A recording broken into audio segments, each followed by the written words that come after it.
Recording in progress. Madam Clerk, the time is 6 p.m. I call to order the special closed session of the Emeryville City Council and the management of Emeryville Services Authority. This meeting is being conducted in person at 1333 Park Avenue here in Emeryville, California. Just because it's been a while, I just want to remind everyone, the City Council welcomes comments, including criticisms about the policies, procedures, programs of the services of the city or acts thereof or omissions of the City Council. Speakers shall not use threatening, profane, or abusive language which disrupts, disturbs, or otherwise impedes the orderly conduct of a city council, successor agency, management of Emeryville Services Authority, or related meeting. The city is committed to maintaining a workplace free of unlawful harassment and is mindful that the city staff regularly attend council meetings. Discriminatory statements or conduct that would potentially violate the Fair Employment and Housing Act, such as statements or conduct that is hostile, intimidating, oppressive, or abusive, is per se disruptive to a meeting and will not be tolerated. Madam Clerk, the roll, please. Councilmember Bouders? Here. Councilmember Carr is absent. Councilmember Pryforce is absent. Vice Mayor Mora? Here. And Mayor Welch. Here, item 3 is ex parte communications. Members, any of you have any ex parte communications to report for this agenda? Seeing and hearing none. Item 4 is public comment on closed session items only. Any member of the public that would like to make a comment on the closed session item agenda can do so now for 2 minutes.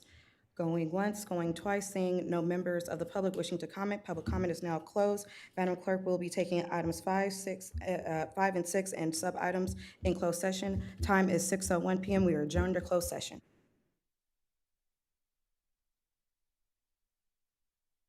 Recording stopped.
Recording in progress.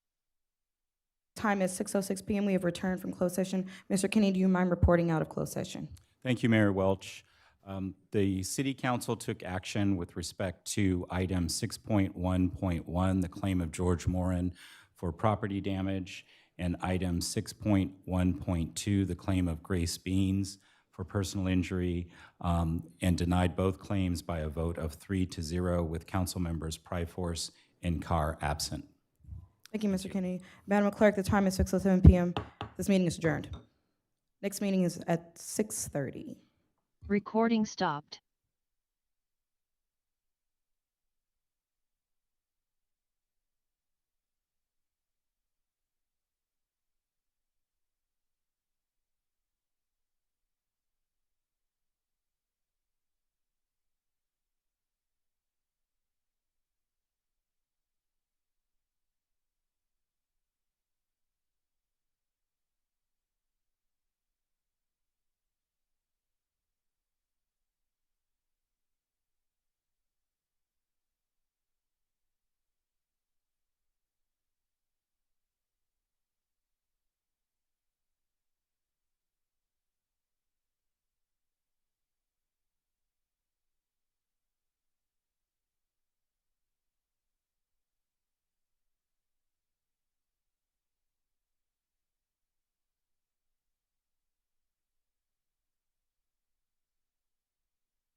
Recording in progress.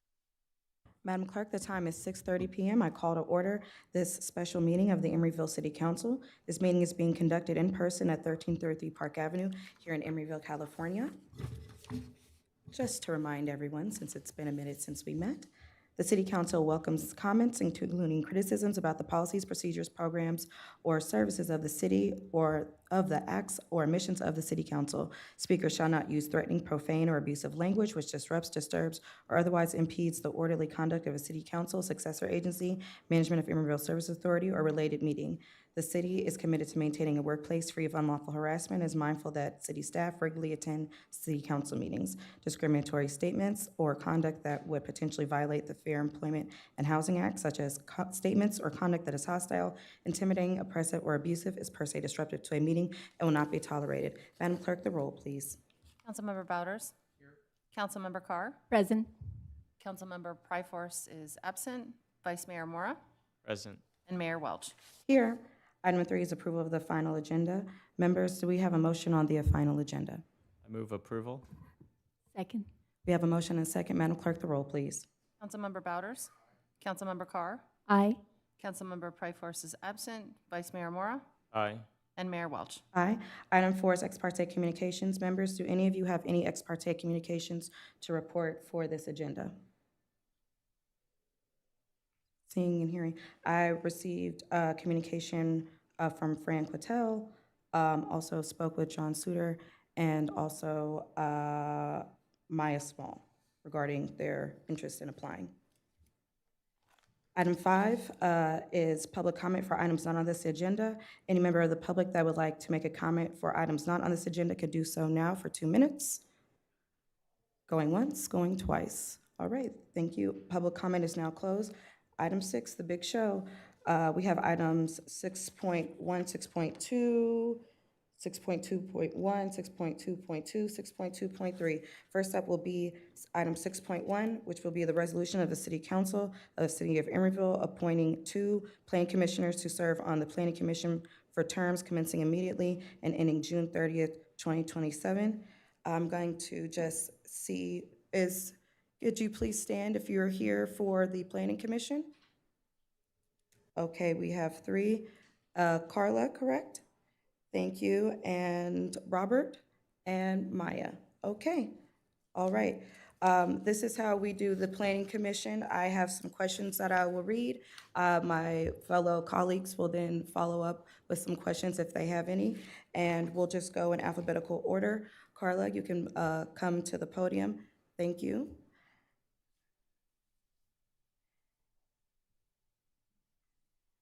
And you can start off, Madam Clerk, could you set the timer for 2 minutes? And you can just give us a brief intro. Hello, my name is Carla Covarrubias Foster. I'm a recent Emeryville resident for about 2 years. The reason that I came to Emeryville was through BMR, below market housing, and that opened the door of opportunity for myself and my children. I'm a single parent of 4. I recently graduated UC Berkeley from the graduate program of Goldman School of Public Policy, and before that I did my legal studies degree there as well, which opened a field of opportunity to advocate and be the voice for my community. And I am honored to be here and to represent the minority, children, and people that often don't have a voice. Thank you. And so the first question I have for you is, why are you interested in serving on the City's Plan Commission? In your response, please include a summary of your relevant education, skills, and experience, and include any past civic involvement. So the reason being is coming from a place of poverty, I didn't really have a voice. Once I started going to UC Berkeley, I saw it as a tool to represent people and like knowing that there's so many like me. And then like I obtained education in order to gain the tools, but now that I have the tools, I want to use those and represent people. And I am a recipient of the below market unit in Emeryville, and it opened so many doors of opportunity for myself and my children. The resources there at the Emory are amazing, and it's because of that that has enabled my children to prosper and thrive, and that's what I want for other communities. And that's what brings me here: racial equity, social justice, economic justice, and even though I don't have civil experience, I believe that my experience, my lifetime experience raising children 8 through 18, is sufficient enough to bring a voice for the community and to make change, and also to think of my children and other children and generations to come. So I'm not only doing this for myself, I'm doing it for my community, my children, and many generations to come. Thank you. And what do you see as the role of a planning commissioner? And Madam Clerk, can we just make sure that we got 2 minutes on the timer? Thank you. So, yeah. So the planning commissioner, I believe, is to guide the city of Emeryville with what to do with land use, and also to acknowledge the people that were here before us, the Ohlone people, and to make decisions that not only thrive the economy, but have people thrive in their well-being, in their everyday lives, in the air that we breathe. And I feel such a responsibility for my community that I feel it's like a dedication to be a part of these projects. Thank you. Please describe your knowledge of the city's general plan and any other major planning documents that have been adopted by the city council in the past 2 years. Yeah. So the Emeryville's general plan, it involves, for example, the Sherwin-Williams plan, which has 500 units, which is also the Emory, and it consists of a park, a huge park where children, dogs, people come, have picnics, events, and they're in community with one another. Also the bicycle routes, and it's like automobiles, bicycles, people are all just in transit with one another. Like the bridge that connects the Emory to Bay Street alone, you go to restaurants, you go to shops, you go to the movie theaters, and yet it's a walkable distance, which reduces greenhouse emissions and builds prosperity within communities, within families. And also, I noticed the Ohlone acknowledgement within the trail of the park. It acknowledges the Ohlone people, the indigenous, also the Mexican community that was here before. And I feel that is a very, very important part of Emeryville, to acknowledge the land and to also make use of it and honor it the way that the people before us meant for it to be honored. Thank you. Please give one example of a recent economic development or housing project in Emeryville that exemplifies your point of view regarding design, community benefit, and/or community process. And please explain why. So I already really touched on this, but once I moved to Emeryville and I lived in the Emory, the park wasn't built yet. And it gave us a sense of like industrial, like land. It was more like, you just come here after a commute. But once the whole land opened and the greenery, it like opened up so much, like an ambiance of livelihood, community, and I feel like the greenery that Emory also focuses on is such a vital component for communities to thrive. So that's part of the Sherwin-Williams mixed-use project, and I feel that it was extremely useful. Although I feel like the playground might only be suitable for younger children, my children actually asked me to ask for the older children. I feel yet there's so much, it has so much potential, and it shows an example of what a community can bring. Thank you.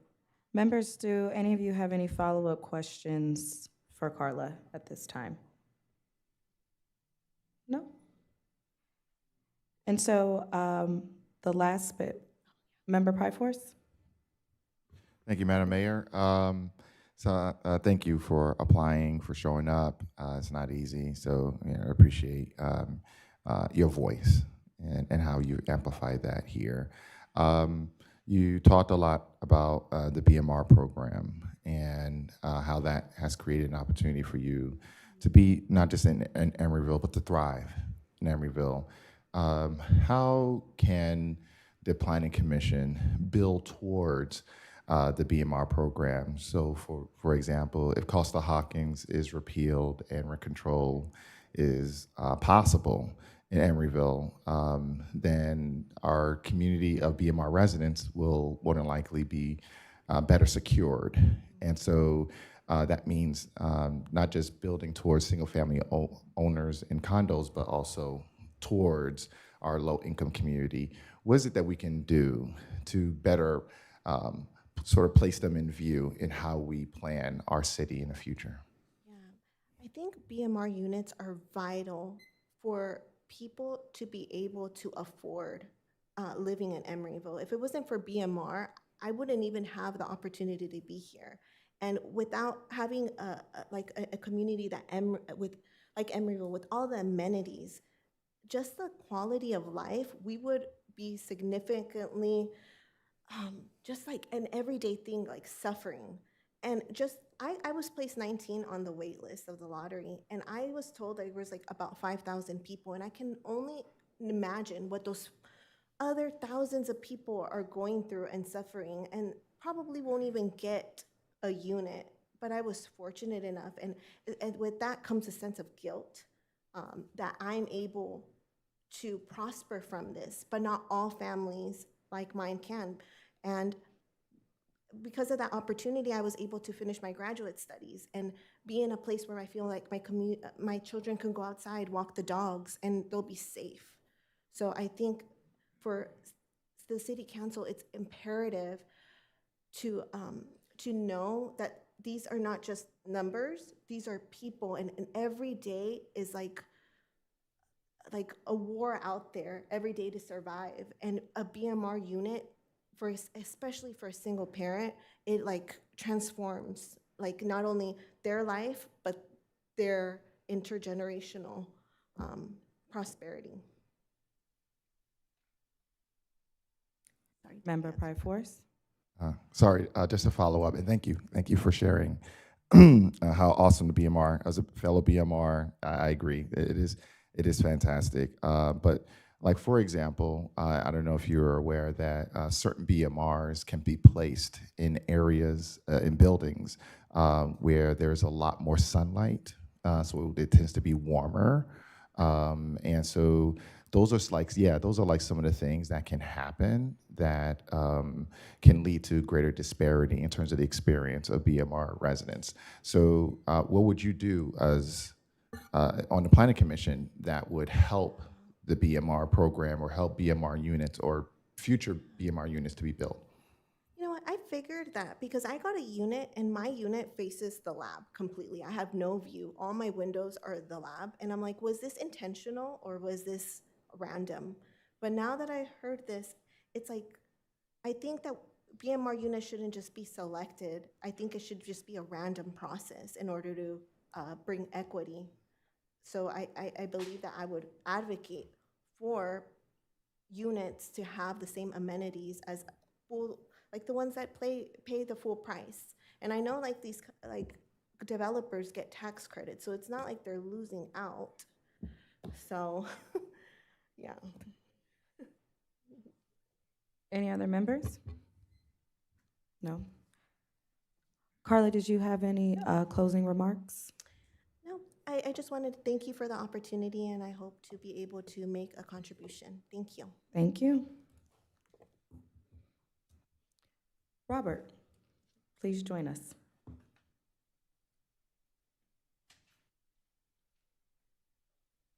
Good evening.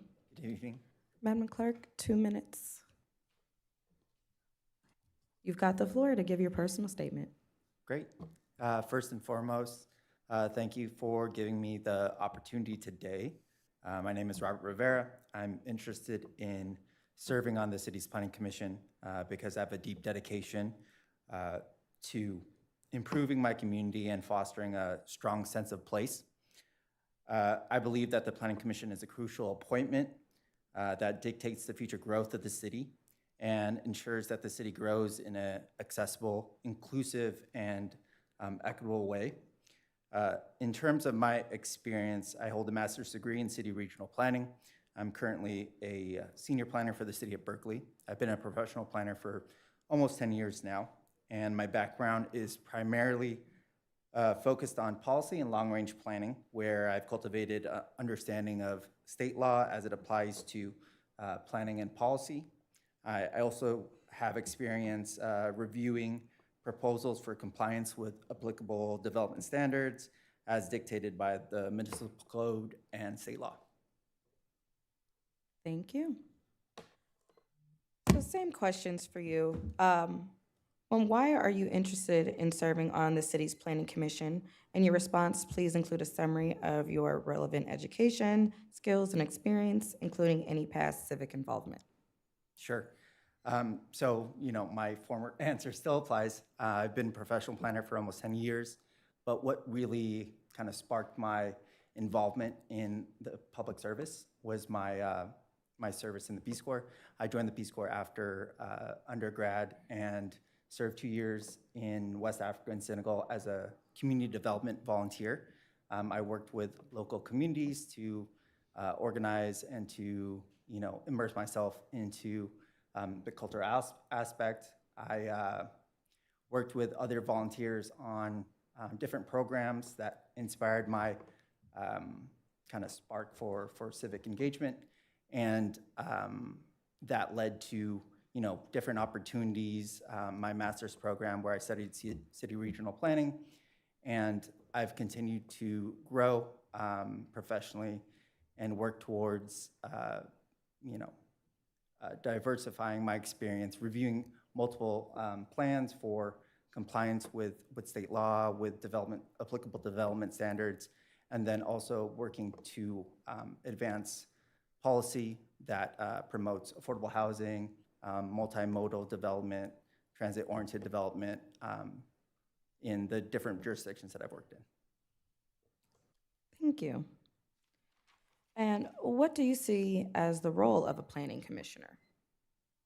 So I believe the role of the Planning Commission is to primarily uphold the guiding principles of the general plan.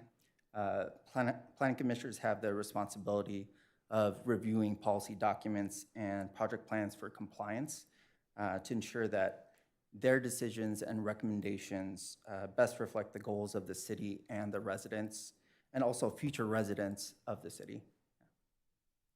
Thank you. And please describe your knowledge of the city's general plan and any other major planning documents that have been adopted by the city council in the past 2 years. So the city of Emeryville's general plan is the guiding document on the future growth of the city. It includes goals and policies and strategies to promote a city that is walkable, vibrant, and inclusive. It includes an award-winning housing element that plans for the future housing needs, and then includes programs to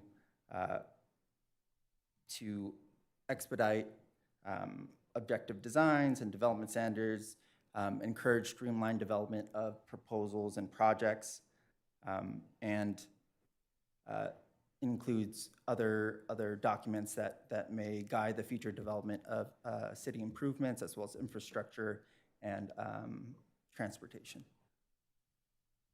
Thank you.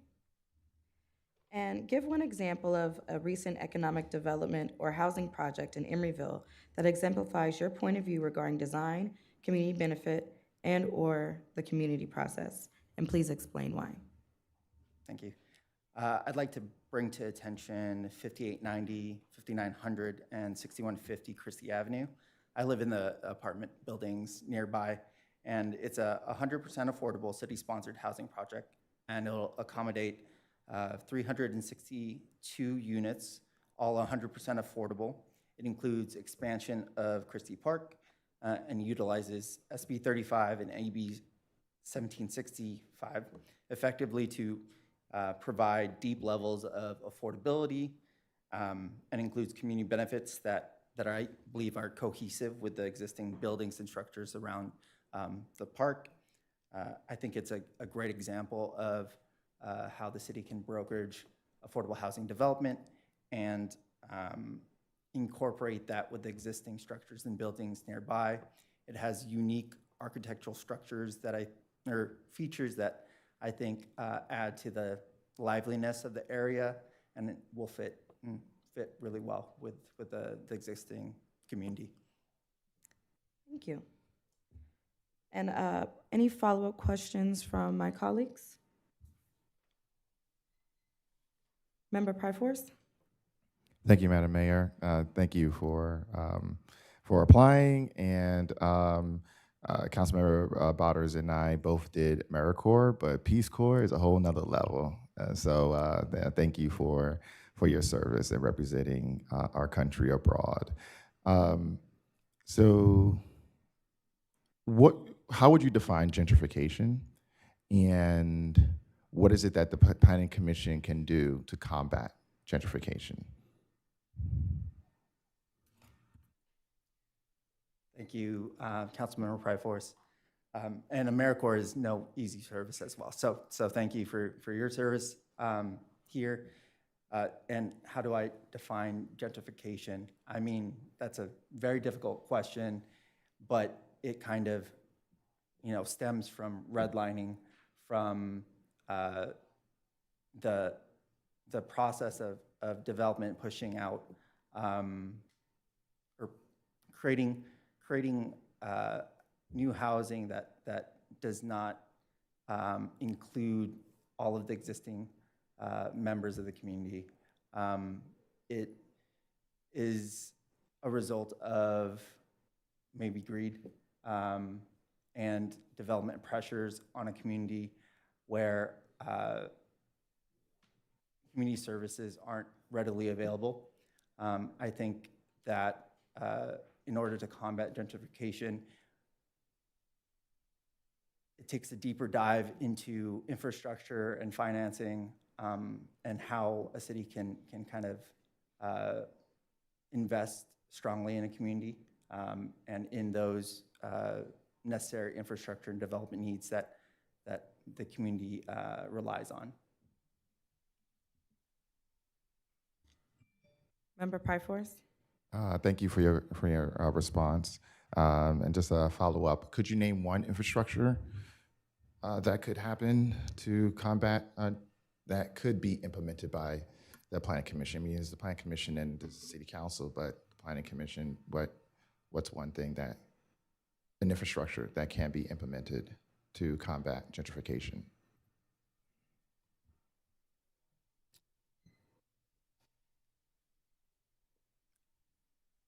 Thank you for the question, for follow-up. I think Planning Commission can incorporate policies that promote additional or higher degrees of affordable housing in existing proposals. I know that it's difficult to capture high degrees of affordable housing in existing proposals, but one way that Planning Commission can kind of promote that is looking at transit-oriented communities and how policies could opt into additional funding for transit-oriented communities, and then therefore use those additional fundings through ABAG and MTC to invest in or sponsor co-housing deals with affordable housing developers.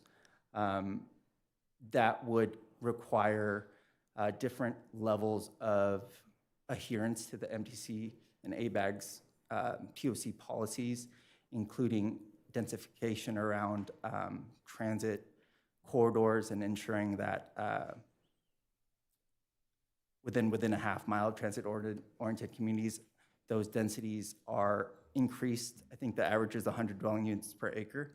So adherence to those policies to achieve more funding. Anyone else?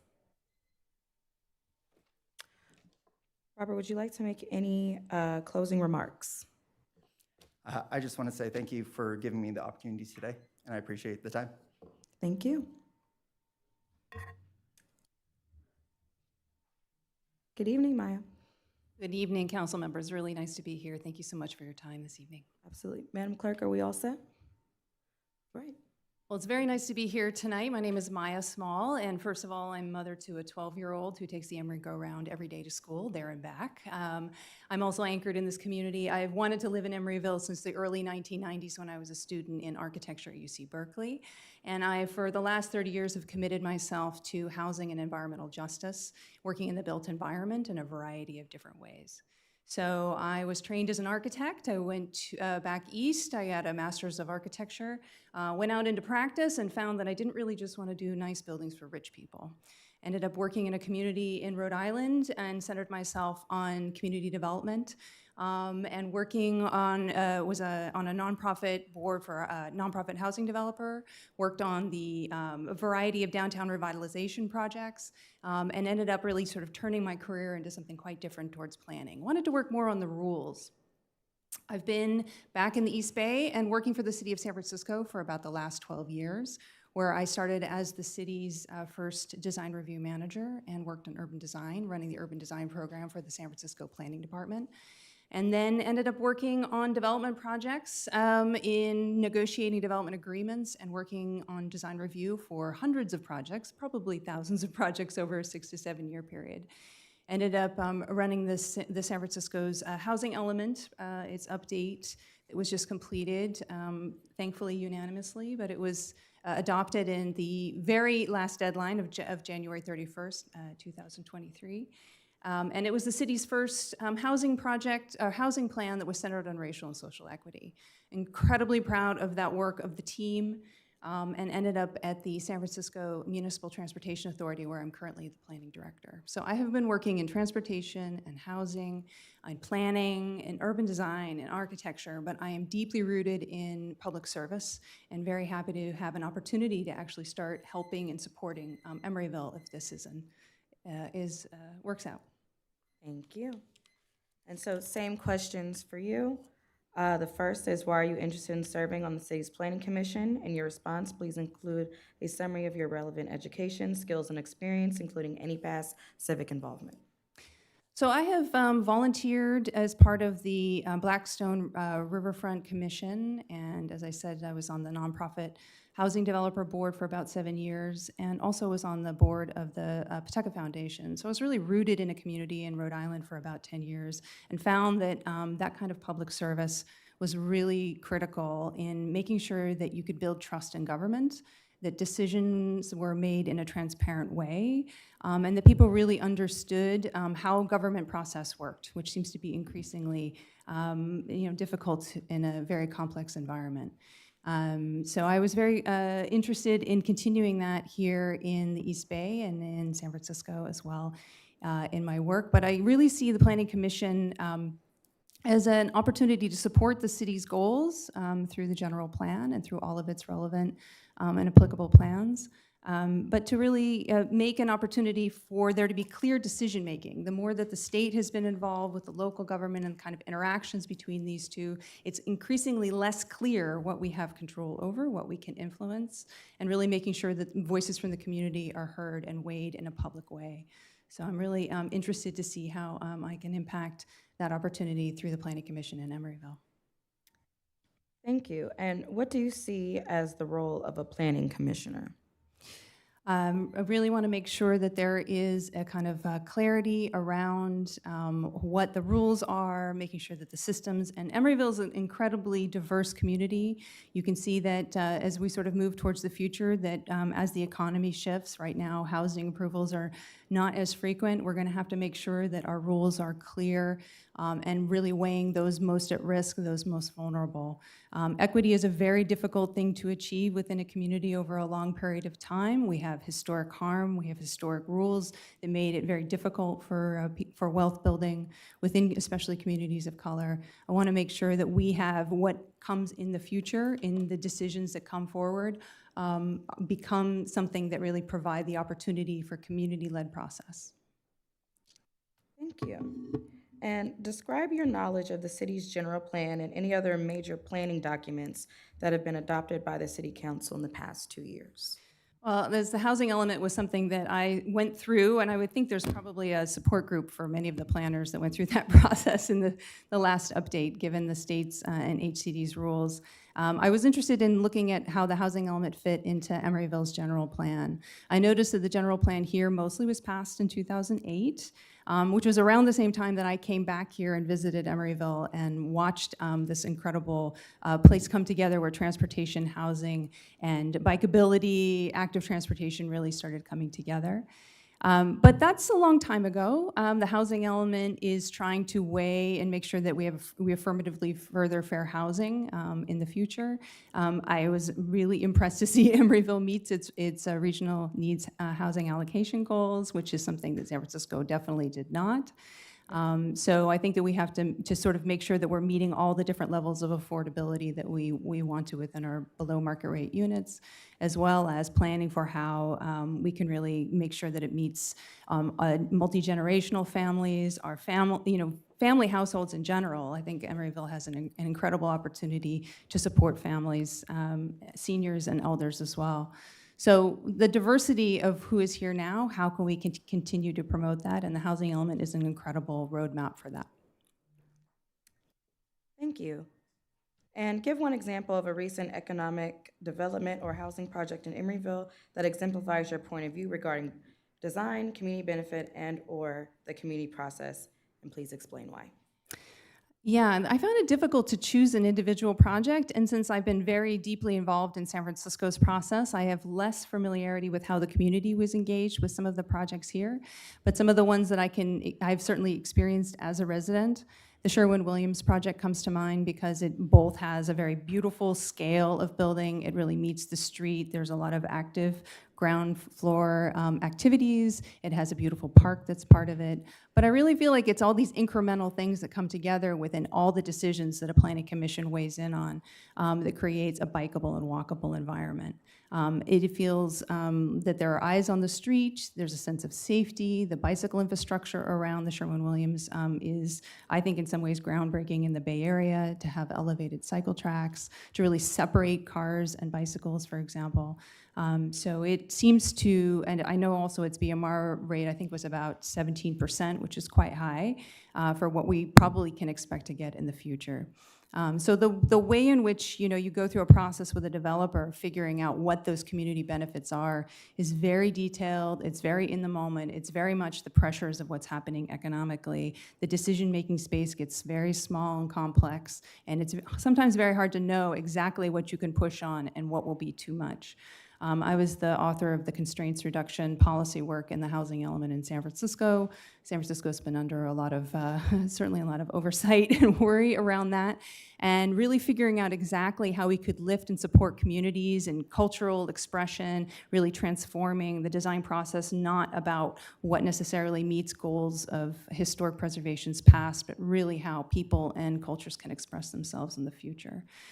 So getting the most that we can, at the same time knowing that the economic pressures are very, very real, money is very tight, this is a very stressful environment to do development in. And I think the Sherwin-Williams was probably one of the best examples out of this last cycle of the real estate market, so it's a great one to look at. Members, any follow-up questions for the applicant? Member Pryforce? Thank you for applying and for, I apologize for almost running into you. On the bike path in front of the On Sherwin-Williams. Yeah, so, but yeah, you're very courteous to let me get here as quickly as possible. I appreciate it. So when I remember when I was running for this city council seat, there are all these different groups that send you questionnaires. And one questionnaire that keeps popping up is, which is a question that we don't ask, which is very interesting because it kind of gives you an idea of what people are thinking about, which is, what are the biggest challenges facing Emeryville that you recognize? I guess it comes out of the whole, in the house of the Lord, the biggest room is the room for improvement. So what would you say, especially from a planning commission perspective, are what are some gaps or what are some bridges that need to be built in Emeryville in terms of planning vision? Yeah. I think like many parts of the region, gentrification displacement is a very serious question. And I was looking at the population changes within the housing element really goes into detail on race in particular. And I can see that we are losing some of our Black population. American Indian population is a little harder because our population's small to be really elevating and make sure that they can be seen. So making sure that we have good community stabilization, that we are reaching out to communities so that they are defining their own version of equity, that their voices are really defining what needs to happen. As discussed earlier, gentrification is an experience, displacement is an action. And displacement has to do with what is available. Housing obviously is incredibly expensive. My husband and I are in our 50s. We have Ivy League educations. We were incredibly lucky to buy a house in Emeryville that was $800,000. That is, crazy that we have to be at that level to be able to do that. But gentrification, the experience, the feeling of what it's like when your neighborhood changes without you, when you do not feel like you belong in your neighborhood, that is a crisis. That is about your community, your sense of self, your sense of family, your sense of identity. I think it's, first of all, you have to talk to people to understand what that is like and to hear them, what for them will make a change, what for them is anchoring. One thing we also see in this part of the city, in San Francisco as well, is that when you do lose people, which is happening all the time, and Emeryville is very positioned because of its proximity to San Francisco and to Oakland and job centers, that it will be increasingly at a risk that way. But Emeryville offers something else, which I don't see anywhere else, which is proximity. We have small businesses, we have big businesses, we have industry, we have arts, we have all kinds of jobs here, we have medical services, we have all kinds of different ways in which you can participate in entertainment. We have it here. Thank you. Let's make sure to hold on to the things that keep it together. Any other follow-up questions? Member Pryforce. Thank you for your response.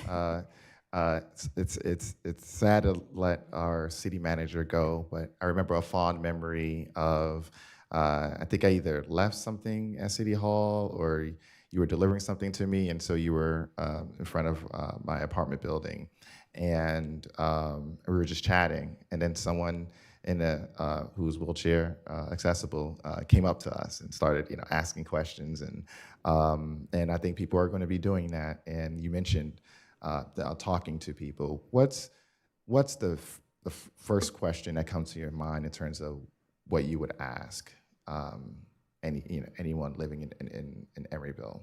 Oh, that's a great question. It's certainly about the experience of place, the sense of safety, the sense of fairness. Do they feel they can be who they are? Do they feel like their family belongs here? Belonging is at the core of everything. And I think that housing and transportation, we tend to isolate these things into different disciplines. I'm kind of creating my own bingo card between urban design and housing and transportation, but it's really about how it all comes together and how it feels.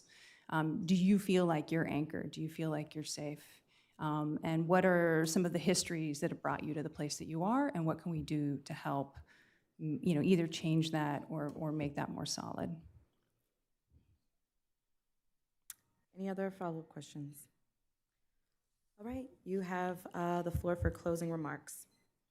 The only closing remarks really are just that you have, 3 candidates, and I really feel like lived experience is an incredibly important part of that.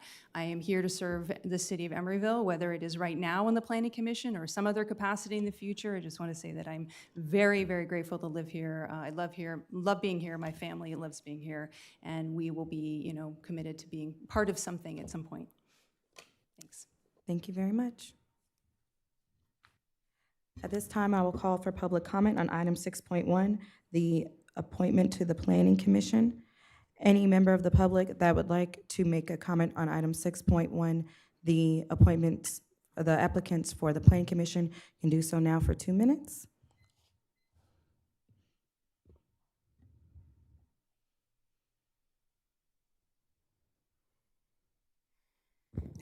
This meeting is violating the ADA Act, Americans with Disabilities Act, because there's no way for anybody that uses a wheelchair to get into this room right now. As is normally the case, the wheelchair access door does not work downstairs in the garden link. And so there's no way for a person to be here tonight that uses a wheelchair. So it's not a legitimate meeting. I don't know what you can do to fix this other than fix the door, but it's, I've told you this 50 times and it just doesn't seem to get fixed. So I don't know what the solution is here. Again, this is not it's not a proper meeting because people with wheelchairs can't be here now. So it's a violation of federal law. Thank you for your comment. Any other members of the public wishing to comment on item 6.1? Public comment is now closed. Members, I will turn to you for deliberation on the item. Vice Mayor Moore. I just wanted to thank all the Planning Commission applicants for their interest. I'm really blown away by the enthusiasm, the technical qualifications, and just the overall commitment to the city.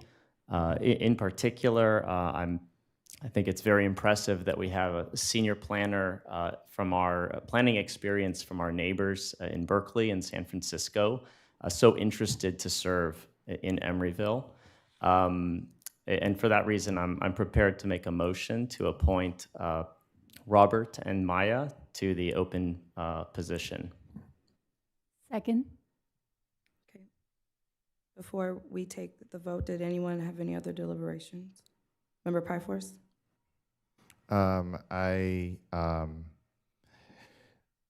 Usually with these planning commission meetings, it's less about what you know and who you know, and I haven't been impressed because I've seen some really intelligent people answer those questions brilliantly and still not get selected because of the politics. But this time around, I'm floored. And I don't know if that's kudos to the city manager, to the city clerk, and just the staff, to our city. I don't know, but I'm just really impressed by all of you. You can look at past planning commission meetings, and yeah, it's not. You guys really rock. When I think about the planning commission, I think about who's already there. And so when I think about not just skill sets and background, I think about what are the diversity of voices that we need there. It's the same thing with a lot of our committees, and I'm not a big fan of one person being on several committees. But one of the reasons why I'm a fan of John Suter's presence on several committees is because he provides that voice as it relates to seniors in Emeryville, and I like to see that diversity of those diversity of voices. So I would say the first applicant who spoke and the third applicant, I believe, adds something to the Planning Commission that would be much more reflective of what we need in Emeryville. And the second person who spoke, they're absolutely fantastic. It's not like they aren't qualified. It's just that I believe their skill sets and backgrounds are duplicated on our current Planning Commission. Madam Clerk, we have a motion and a second. The roll, please. Councilmember Bouders? Aye. Councilmember Carr? Aye. Councilmember Pryforce? Nay. Vice Mayor Mora? Aye. And Mayor Welch? Aye. Thank you to all the applicants and congratulations to the new commissioners. Item 6.2.1. There we go. Resolution of the City Council of the City of Emeryville appointing a business representative or community member and appointing 2 other community members to serve on the Bike and Pedestrian Advisory Committee for terms commencing immediately and ending June 30th, 2026. And I see we have John, is Eric Markey here? Yes, wonderful. You both are here, fabulous. Eric, you are up first. The standard is a little bit different for just the advisory committees. We'll just have you speak for 2 minutes and give yourself an introduction. We'll do potentially some follow-up questions. And then, John, you'll be up next. How's that sound? Awesome, thank you. Awesome, thank you. You got 2 minutes. Floor is yours. My name is Eric Merkley. I'm a PhD student at Berkeley currently, hopefully finishing in May, and I moved to Emeryville 2 years ago. When we moved here, we were expecting to only stay for the length of our 1-year lease, but immediately fell in love with the place. We thought it was going to be too suburban. We'd want to be in Oakland or downtown Berkeley, closer to campus. But the community here has been incredible, and that's because of the walkability and bikeability of Emeryville. You can get to the grocery store, you can get to work, you can go pretty much everywhere you need to go without ever driving your car and feel safe doing it. And that's something I've not really seen in a lot of other US cities. And then that's encouraged me to ride my bike more, which I think is a good thing for everyone to do, is commute without a car. It's healthier, it's greener, it gives more access to people that don't have a car, that can't rely on an unreliable bus route. If your bus only comes twice a day or limits the shifts that you can take, if you can ride your bike in a safe manner, it opens up work for people.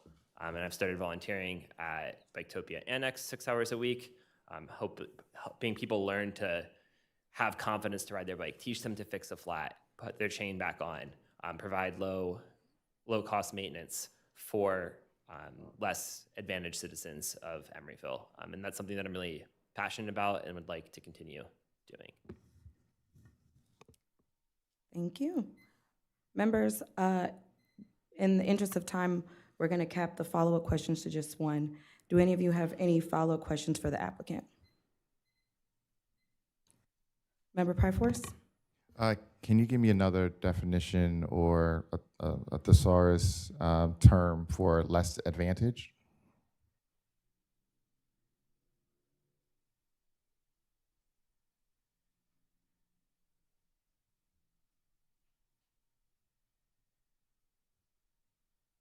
Say disadvantage, but that's the same word.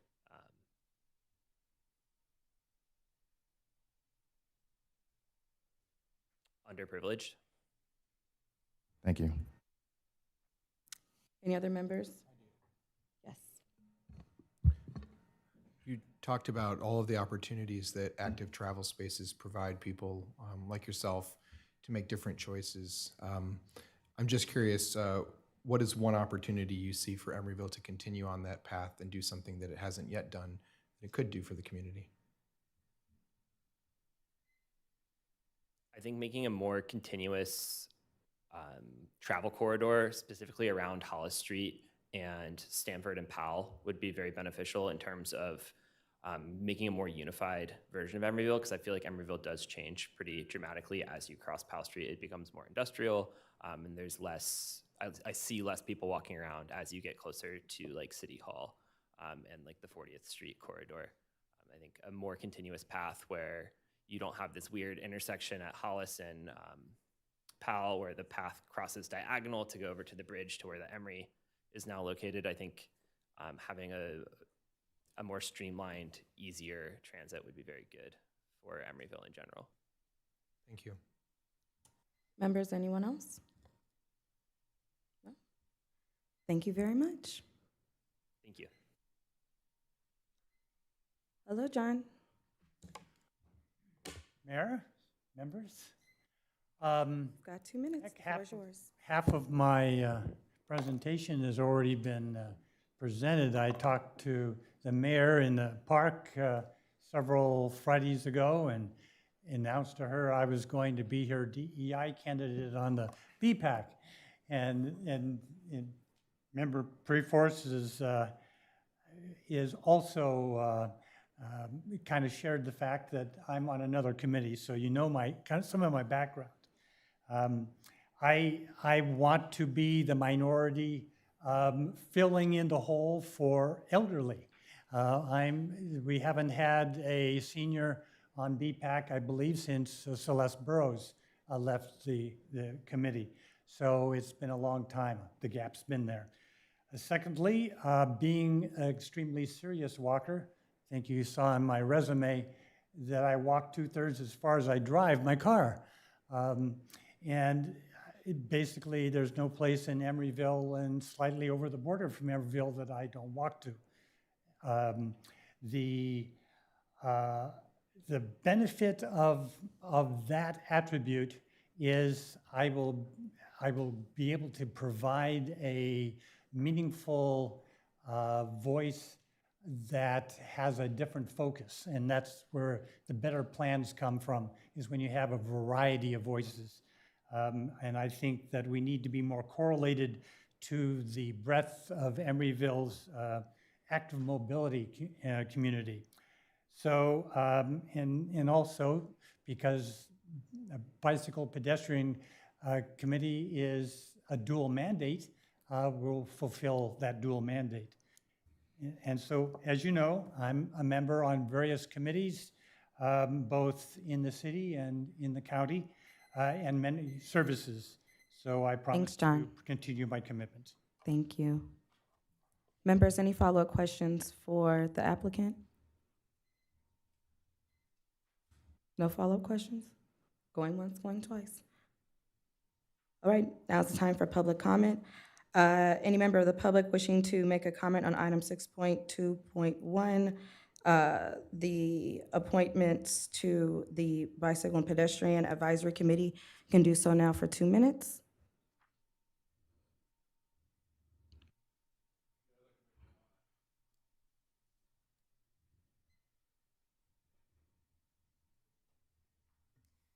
Anybody considering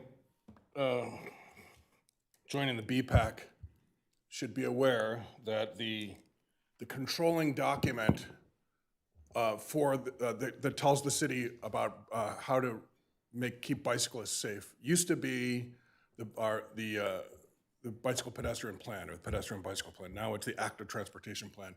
And the active transportation plan has foregone the old metrics for bike boulevards, which was regulating the number of vehicle trips per day on the volume on the bike boulevard network, and also the average speed of the vehicles. But the city thought that was a good idea to forego that for the new active transportation plan. So what the controlling document, however, is NACTO, the National Association, it's an acronym. But the NACTO guidelines are the new guidelines controlling our bike boulevard network. And what NACTO says is no more than 1,500 vehicle trips per day on bike boulevards, except for short 1 or 2 block segments where you can have up to 3,000. So every bike boulevard in Emeryville, it violates that, substantially violates it. And we know that because last time there was a traffic count in 2019, every single bike boulevard, there's 5 of them in Emeryville, all of them were in overage violation. But Mr. Bowders, who basically, who runs Emeryville, I've implored him to please, find out how many vehicles we have on our bike boulevards, because it's unsafe for bicyclists, but he's not impressed. He doesn't want to do a traffic count, and we're supposed to do them every 2 years, and we still don't know how many vehicles are on our bike boulevards, so we don't know how badly we're violating the NACTO guidelines. We know that we're violating, we don't know how bad. So it seems to me if you're interested in bike boulevards, Thank you for your comment. bike safety, you should. Thank you for your comment. Find out how Thank you bad for we're your doing. comment. Any other member of the public wishing to comment on item 6.2.1? Seeing and hearing none, public comment is now closed. Members, I turn to you for deliberation on the applications. Member Bowders? Madam Mayor, I'd like to make a motion to appoint Eric Markley and John Suter to terms commencing immediately and ending in 2026 for community member positions on the Bicycle Pedestrian Advisory Committee. I'll second the motion. Madam Clerk, we have a motion and a second. The roll, please. Councilmember Bouders? Aye. Councilmember Carr? Aye. Councilmember Pryforce? Aye. Vice Mayor Mora? Aye. And Mayor Welch? Aye. Congratulations to you both. Item 6.2.2, resolution of the City Council of the City of Emeryville appointing a large business representative, a resident representative, and 2 small business representatives to serve on the Economic Development Advisory Committee for terms commencing immediately and ending June 30th, 2026. I see everyone is Rob Fong here. Rob Fong, not here? Okay. All right, first up, we have former Councilmember Scott Donahue.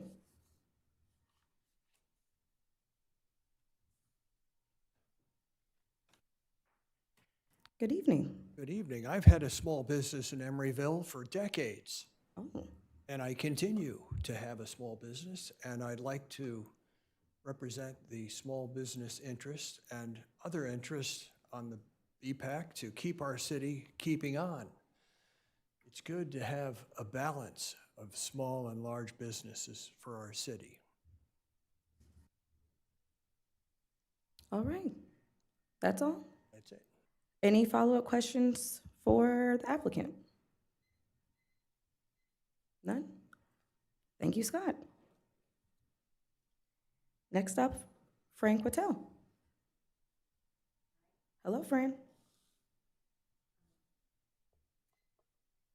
I want to comment about the quality of people who come to our city to volunteer, and I think it's just amazing. We are so attractive, and it's too bad that we don't have more positions because the quality of everybody who spoke tonight is just phenomenal. So I think I'm known to you. I serve on the Budget Advisory Committee. I've probably served on it for about 8 years, and there was something in the March meeting that really caught my eye, and it had to do with sales tax, the fact that the general fund, we're not recovering quite as quickly as we might be. And it had to do with sales tax, business license tax on the card room, property transfer tax, so on and so forth. And then this position came up for resident to serve on the Economic Development Committee, and I decided I'd raise my hand because several people who have served on the committee I serve on also serve on this particular committee. I feel that lots of businesses left Emeryville during the pandemic, and there's a lot of empty retail space, and that we really need to recognize certain things that are happening right now. One is the transit changes that are going to happen on San Pablo Avenue that are really going to affect the small businesses that are there, and we have to find a way to support those. And I also feel this is, people want to go out at night, they want to be safe, we want safety for employees, for shoppers, for customers, and I wonder, we lost the Allegro Ballroom that I feel met so many needs in our community, and that's the kind of business that we really want here. So I think that I bring a certain sensitivity to a wide diversity of small businesses, businesses that suit our town, and that's why I would really like to serve on the Economic Development Committee. Oh, perfect timing. Thank you, Fran. Any follow-up questions for the applicant? No? Member Pryforce? As a former professional ballroom dancer, what do you miss most about us losing that nightlife like Allegro? You know, that brought people in from everywhere, and it served the needs of our community. People who live in the East Bay do not want to go into the city anymore. They want to stay in the East Bay, and that was a tremendous draw. And if I am on the committee, I would try very hard to get the Allegro to come back. You know, we could all do some salsa dancing in our town.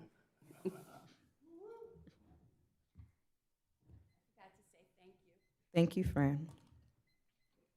Mary Lou, you're up. Good evening, Mayor Welch and Vice Mayor Mora, City Council persons, members. I'm Mary Lou Thierkoff. I've been on the Economic Development Advisory Committee for many years, since the start of the America's Cup. I was on a committee called Destination Emeryville, and ever since then, I've been on the EDAC, and I've totally enjoyed it. I'm a small business owner, and I have 2 small businesses. And I understand the frustration of running your own business, the ups and downs and the ups and downs. And serving on the EDAC has been an opportunity for me to reach out to other small businesses in Emeryville. Through my San Francisco on the Bay business, I write stories about Emeryville businesses, and so I get to hear from them of what their concerns are and what their issues are.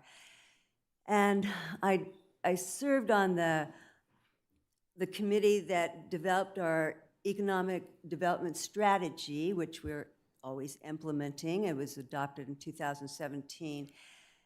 And right now, we're at this great juncture where we've hired our marketing team to help us promote the city of Emeryville. And during this time, we're going to be reaching out to the businesses and finding out what their needs are again. So we keep reaching back out to the community and bringing the information back to the EDAC.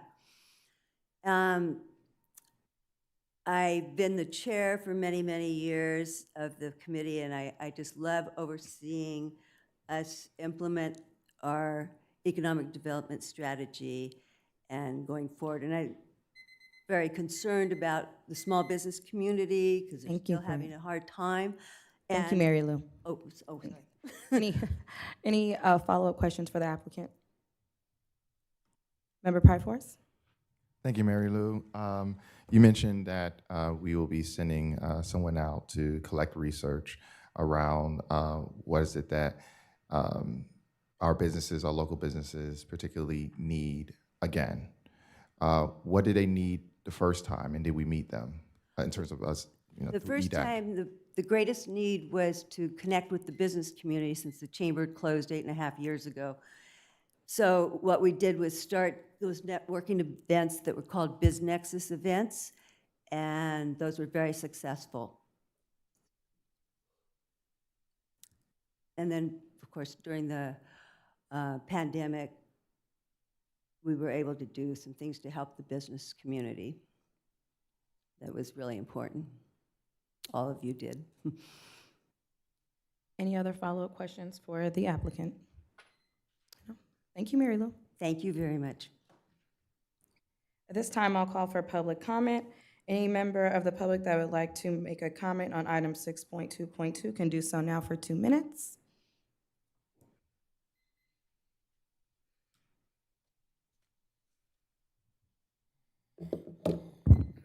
Okay, I gotta say that you should not select the last speaker, Mary Lou Thierkoff, I believe her name is, because she is not democratically inclined. She's not, her organization, she started the ECC, the Emory Commerce Connection, grown out of EDAC, does not allow businesses that she personally doesn't like. For instance, my business, I'm a small business owner in Emeryville and have had my small business here for 40 years.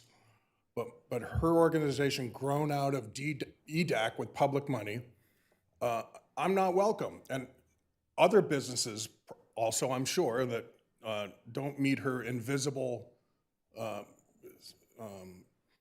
needs that she needs to have, so they also can't join. So that organization is not democratic. And so I don't think you should select somebody for EDAC that is not democratically inclined, not inclusively, or not thinking about the whole town and all the businesses. So I think you should say no to Mary Lou Thierkoff. And then I think you should say no to Scott Donahue, former city council member Scott Donahue. Some of you may not remember, but he moved against the working poor in Emeryville when he joined with then Mayor, now Council Member John Bowders, to roll back our Emeryville minimum wage ordinance. And so anybody that has the temerity to do that, I don't think we should be rewarding them with an EDAC appointment. Well, I think that we value working people in Emeryville, not in America, but in Emeryville we do. And that would send a really bad message, I think, to put a minimum wage rollback person on the EDAC. And so that's two of them now gone, so I guess you just have the one choice that's left, it's Fran. So I think you should vote for Fran for those reasons. Thank you. Thank you for your comment. Any other member of the public wishing to comment on item 6.2.2? Going once, going twice. Public comment is now closed. Members, I turn to you for deliberations on the applicants. Member Pryforce? I just want to give a shout out to Dustin Durham, who sent us a comment card that because of medical complications couldn't be here. To my knowledge, I don't know what's happened with Ron Fong, but Dustin does work for the company that owns Public Market, and I think he would be a great representative of the voices in the public market, since that's a lot of local merchants, and so I would advocate for Dustin to be selected. Thank you. Any other deliberation, any other comments? Yes. I'll make a motion to appoint James Dustin Durham to the large business representative position, to appoint Fran Quattel to the resident position, to appoint Scott Donahue to the first small business representative position, and to appoint Mary Lou Thierkoff to the second small business representative position, all terms commencing immediately and concluding June 2026. Do we have a second? I'll second the motion. Madam Clerk, we have a motion and second. The roll, please. Councilmember Bouders? Aye. Councilmember Carr? Aye. Councilmember Pryforce? Nay. Vice Mayor Mora? Aye. And Mayor Welch? Aye. Thank you and congratulations. Item 6.2.3, resolution of the City Council of the City of Emeryville appointing a resident representative to serve on the Emeryville Transportation Management Association for terms commencing immediately and ending April 30th, 2025. And is Brooks Jessup here? Hello, Brooks. And Calvin Jordan? Calvin Jordan, okay. So you guys know how this goes. You get 2 minutes to introduce yourself. We'll potentially have follow-up questions, and we'll rock and roll. And Brooks, you are up first. Thank you, Madam Mayor, and good evening, council members. My name is Brooks Jessup. Ever since moving to Emeryville a couple of years ago, I've been commuting on the Emery go-round into San Francisco on a regular basis. I work at a public agency mentioned earlier tonight that runs Muni in San Francisco. And one thing that I've learned from working there is that transit is really the backbone of any safe, sustainable, equitable, and efficient transportation system. But to play that role successfully, it needs to meet people where they live, or at the very least, connect them to other sustainable modes that cover that first and last mile, or even less than a mile, like biking and walking, for example. And that's why I want to use my experience not only working for Muni, but also serving here in Emeryville, previously on the BPAC committee on bicycle and pedestrian issues, as well as on the Housing Committee, to help the Emeryville Transportation Management Association to basically meet those needs of Emeryville residents in terms of mobility in the safest, most sustainable, efficient, and equitable ways possible. Thank you. Thank you. Any follow-up questions for the applicant? Yes, Vice Mayor Moore. I appreciate your interest in the position. What's your thinking in terms of ways to improve the Emery go-around? And the context being, this is funded by nearly $5 million of taxpayer dollars. I know it's no secret that it's kind of a hidden gem, unfortunately. It's it could be better utilized. So I think one question that I would pose to the organization and to applicants is, what opportunities are there to modernize or improve, to address that concern? Yeah, no, that's a terrific question, and I completely agree that it's a hidden gem. Yeah, so I think a couple of things come to mind. One, it would obviously be electrification. I think that might be something to look at in terms of making the system more sustainable and leading on that. I think also, as you said, if it's underutilized, then we need to look at how people get information related to transit. And so Emery Go Round does have essentially like a real-time map on the website, but there might be ways to improve essentially a customer information system. And with Muni, that's one of the things we've rolled out very recently is a brand new modernized customer information system to try to connect people to not only that first trip, but then also connections to other transit Thanks, Brooks. along the way. Yeah. Any other follow-up questions for the applicant? Member Pryforce. I just want to say, of course, thank you for applying. That I've sat in on committee meetings, housing committee meetings, and I've always appreciated the way that you not only listen to your fellow members, but you also ask critical questions. And as a fellow renter that has to pay those trash fees that are really high, what do you think you would bring that's different? Everyone calls me the equity council members. So what do you think that would be different to this body? Yeah, so I think, well, thank you for that, Councilmember Pryforce. And I've very much enjoyed beginning to learn a lot from those kinds of questions on the Housing Committee. And I think that actually that is some of the experience that I might bring to this committee is the familiarity with housing and land use in the city and understanding which neighborhoods in particular I think need to be served from an equity standpoint. And then also I think my experience with BPAC as well, because the need for all of these different modes to be interconnected, to make sure that you do have a seamless trip, seamless travel, and walking as well, right? And pedestrian infrastructure is extremely important for those who ride transit and want to get home safely and comfortably. So, Thank you, Brooks. Any other follow-up questions for the applicant? No? Thank you very much. Calvin, please join us.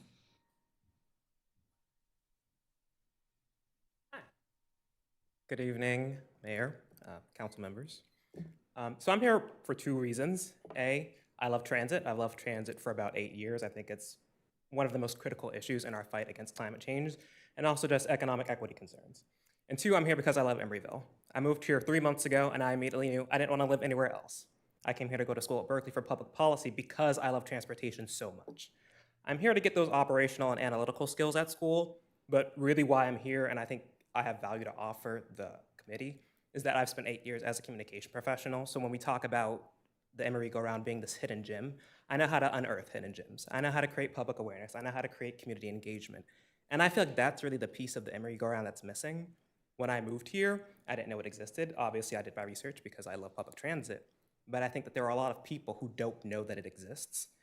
And once you get the buy-in from the community, I think that that's when you can really take the program and expand it and really grow it into something that the city should be proud of, not just feel like it's kind of hidden behind closed doors.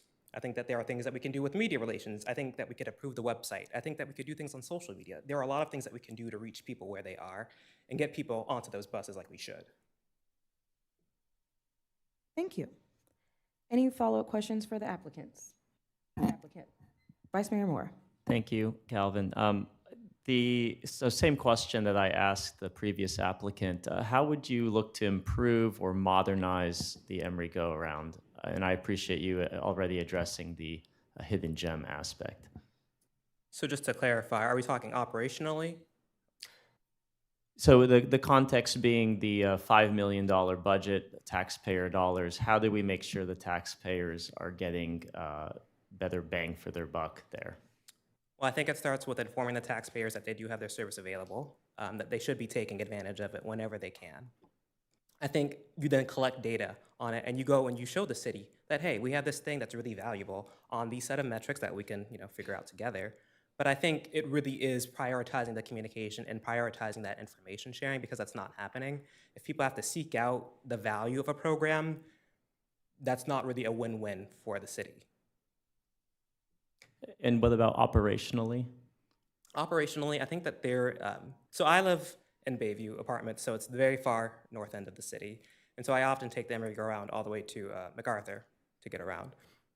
There's sort of a disconnect between the west and the east sides of the city, especially like where I am, you kind of have to walk at least 10 or 15 minutes to get places. And so bridging those last miles, I think operationally would be really important, so people know that they don't have to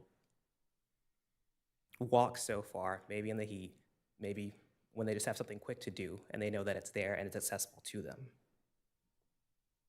Thank you. Any other follow-up questions for the applicant? Councilmember Carr.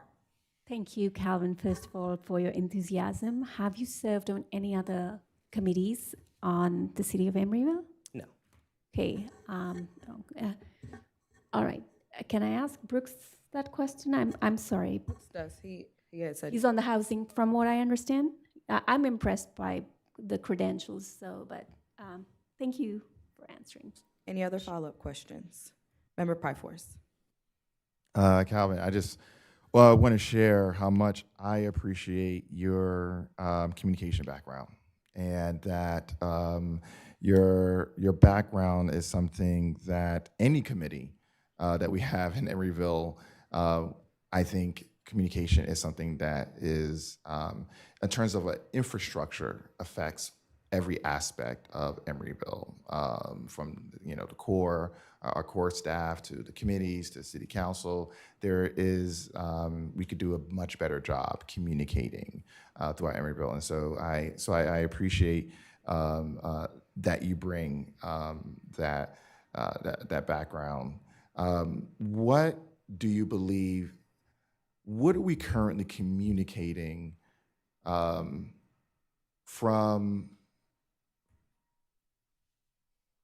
the go-round to the public? Like, what do you think? And that can go across brand marketing. That can go across, as operationally. What do you think we communicate? Like, what are we saying about our Emery go-round to residents and guests and workers in Emeryville? I think on a broad level, what we're saying is that the city is offering this service that we know is of value to our residents, to the people who work in our city, and that we care. I think overall that you want the people to know that you care about them and that you're looking out for their best interest. What flows from that is that we care about you by connecting you on that last mile from your home, from your place of employment, whatever it might be, so that you can get to where you gotta go, because ultimately we're all people and you have to do things that you have to do. I think it's being very upfront that we recognize transportation is a necessity, and that we wanna help you in achieving and getting the things that you need for that necessity. Really, that's what it is. I mean, we have this $5 million because we're trying to connect people around our city, trying to show them that you can come in Emeryville, you can have a great life, you can have a great career, and you don't have to have a car to do it. Right. Thank you, Calvin. I'll now call for public comment on item 6.2.3. Any member of the public that would like to comment on item 6.2.3 can do so now for 2 minutes. Hi, Frank Quattel. I'm back again. I just want to mention that I think with the go-round, there has to be some better communication with BART. The location under the freeway is totally dangerous, particularly at night. This hasn't been addressed over years. And the signage is just atrocious. The signage throughout the system, the signage under the MacArthur Freeway, again, atrocious. The signage at West Oakland BART. So I think there's a huge BART connection that council and the committee have to pay attention to, and then also the signage issue. Thank you. Thank you for your comment.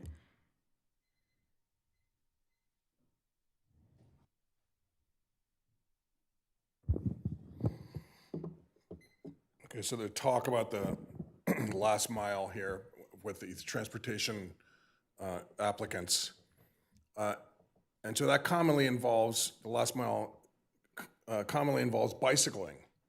A lot of times bikes are put on buses and then people bicycle the last mile because they don't want to walk in the rain or whatever, and that, if it's cold or whatever, they just, instead of walking the last mile, a lot of times people want to bicycle. So insofar as that's true, and it is true, I think these applicants here tonight should pay heed to what I said before. I warned about how bicyclists are put in harm's way on our bike boulevard network, and that's used a lot by bicyclists and would be used by people that use public transportation and combining with bicycling. So the applicants, I'm telling them that they should pay attention to the fact that the city has neglected bicycle safety on the bike boulevard network by having too many vehicles, according to the new active transportation plan backed by NACTO, which says no more than 1,500 vehicle trips per day. We're in gross violation of that, and the city has not addressed that. The city is flying blind because they're not conducting the traffic counts to see how badly they're doing on it, and it's probably because they're worried about optics and narrative. And so I don't care about optics and narrative. I care about bike safety. And so I think the applicants would be wise to, if they really care about safe transportation, to write a letter to the council. Say that you care about this and that the bike boulevard network should be safe for bicycling, and we should follow the NACTO guidelines as pointed out in the active transportation plan. Thanks. Thank you for your comment. Any other members wishing to comment on item 6.2.3? Thank you very much. Public comment is now closed. Members, I turn to you for deliberation. Member Pryforce. Sorry, Madam Mayor, I got confused when you said members. Yeah, I remember getting into a conversation social media-wise with you, Fran, about the signs, and I agree that at MacArthur Bar, sometimes it can be a treasure hunt of trying to figure out, okay, does the Emery go around? Is it safe? Where is it going? That sort of thing. I mean, even to something as actively displaying a painted map on the bus itself to get people an idea of what the route is. There's like little things that I think really capture our need to communicate, well, all throughout our city services, but definitely with the Emery Go Round. I think that sometimes we communicate that just be glad we're running, it's free, and we're nice, right? And I think that it could be more than that. And I like what you said about that last mile. And I agree with one of the speakers about that as much as we say that we're very, I guess, pro-bike in Emeryville, there aren't really a lot of attachments to the Emery go-round that favors cyclists, particularly cyclists on e-bikes. I mean, even AC Transit bikes, buses don't accommodate e-bikes, and e-bikes are growing. And so, yeah, I just want to thank both applicants for for what they shared, and yeah, and I'm leaning towards, because of the communication needs, I'm leaning towards Calvin, and I respect Brooks' qualifications, and I'm glad that he is also serving on the housing committee. So I think that would create a little more, get some new fresh faces in. So, thanks. Would you like to make a motion? I will make the motion if Councilmember Pryforce. I'm making the motion. Oh, one moment. Vice Mayor Moore? I just wanted to say, I do think both candidates would bring fresh ideas to the Emory Go Round program, the ETMA.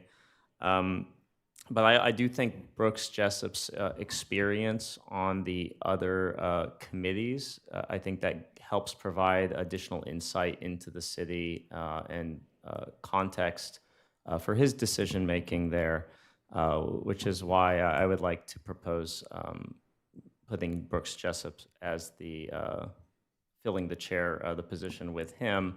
But I would also like to encourage Calvin. I do appreciate your interest, and I would love to see you apply for other committees within the city. Member Carr?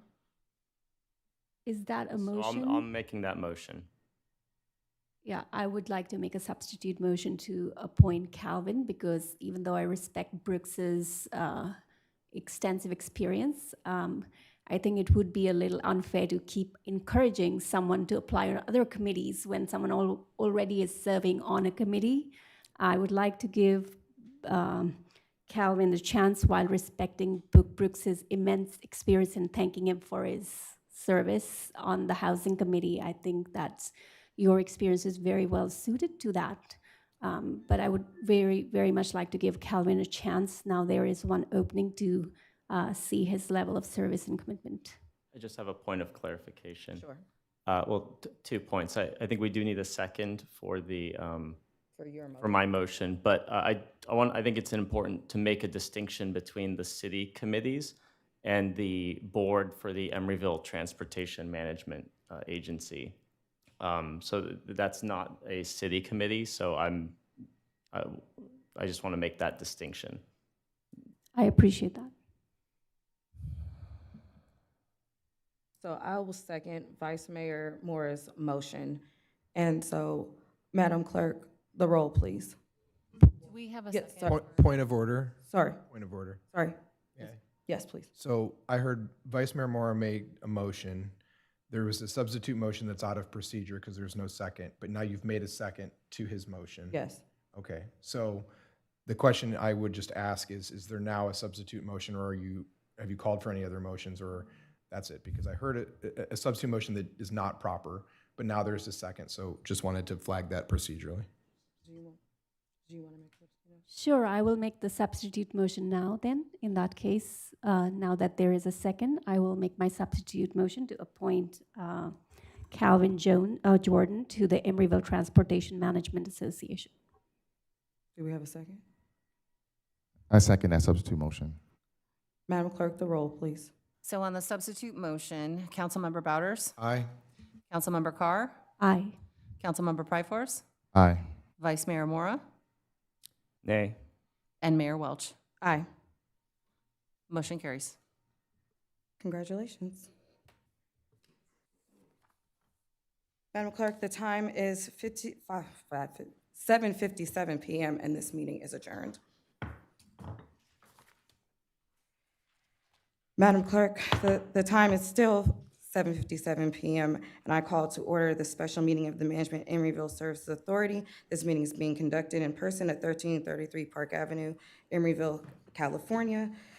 Let's see here for everyone to know. The City Council welcomes comments, including criticisms about the policies, procedures, programs of the services of the city or the acts of the missions of the City Council. Speakers shall not use threatening, profane, or abusive language which disrupts, disturbs, or otherwise impedes the orderly conduct of the City Council, successor agency, management of Emeryville Services Authority, or related meeting. The City Council is committed to maintaining a workplace free of unlawful harassment, is mindful that city staff regularly attend City Council meetings.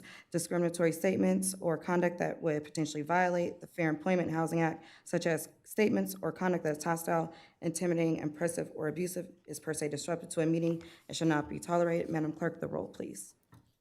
Councilmember Bouders? Here. Councilmember Carr? Present. Councilmember Pryforce? Here. Vice Mayor Mora? Present.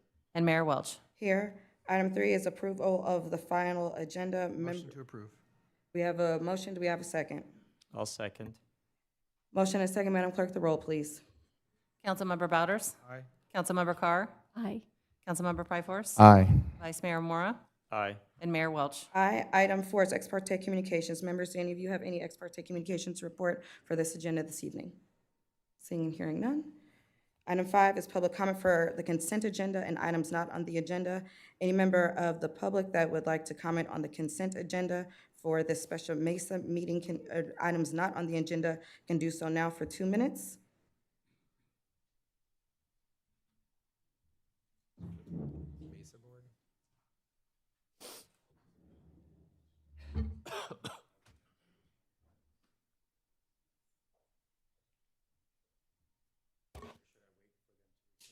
No, please approach.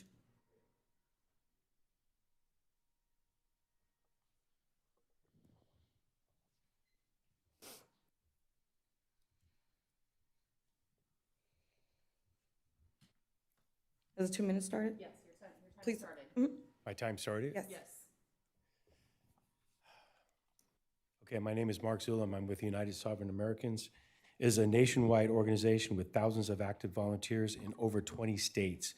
Today, we come to you as concerned citizens sharing alarming information about our state's voter roll database. Research of state's voter database was done through hundreds of hours of research conducted by highly qualified credentialed data teams.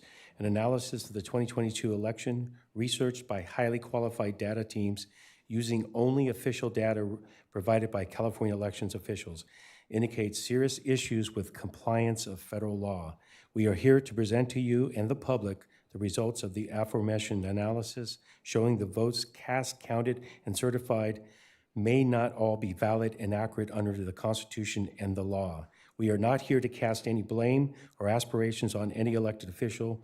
We do not suggest any candidates in any race have wrongly won or lost their races, nor do we advocate for the overturning or rerunning of any past election. Tonight, we will present to you a resolution, which you have in front of you, demanding an end to the inaccuracies, uncertainty plaguing our elections, along with a summary of our findings and the laws that apply. Though you bear no direct responsibility for anything in the electoral process, we come to you, our closest elected representatives, for support and action. We're asking that you listen to the resolution and take the necessary and valid elections seriously by adding the resolution to your next meeting. Our next 3 speakers will read the resolution, and our final speaker will conclude the presentation. Thank you. Thank you. Next speaker, please. Thank you. My name is Deborah Gelber, and I'm here to read into the record the first portion of the USA Resolution for a Legally Valid 2024 General Election.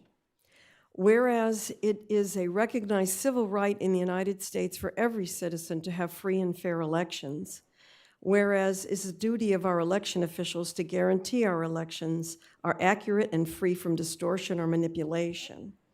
Whereas our constitutional system of representative government only works when the following 4 tenets of an election are upheld. 1, the voter rolls must be accurate.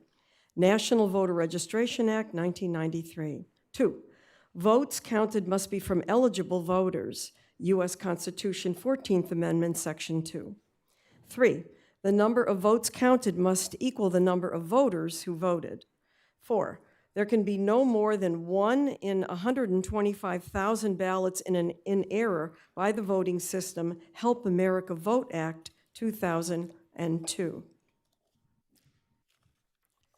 Whereas the analysis of the California 2022 general election has uncovered evidence of massive inaccuracies that appear to violate both federal and state laws, including 5,886,198 ineligible or uncertain registration violations found within the California State Voter Roll database, 2,776,939 votes cast by ineligible or uncertain registrations, 123,785 more votes counted than voters who voted.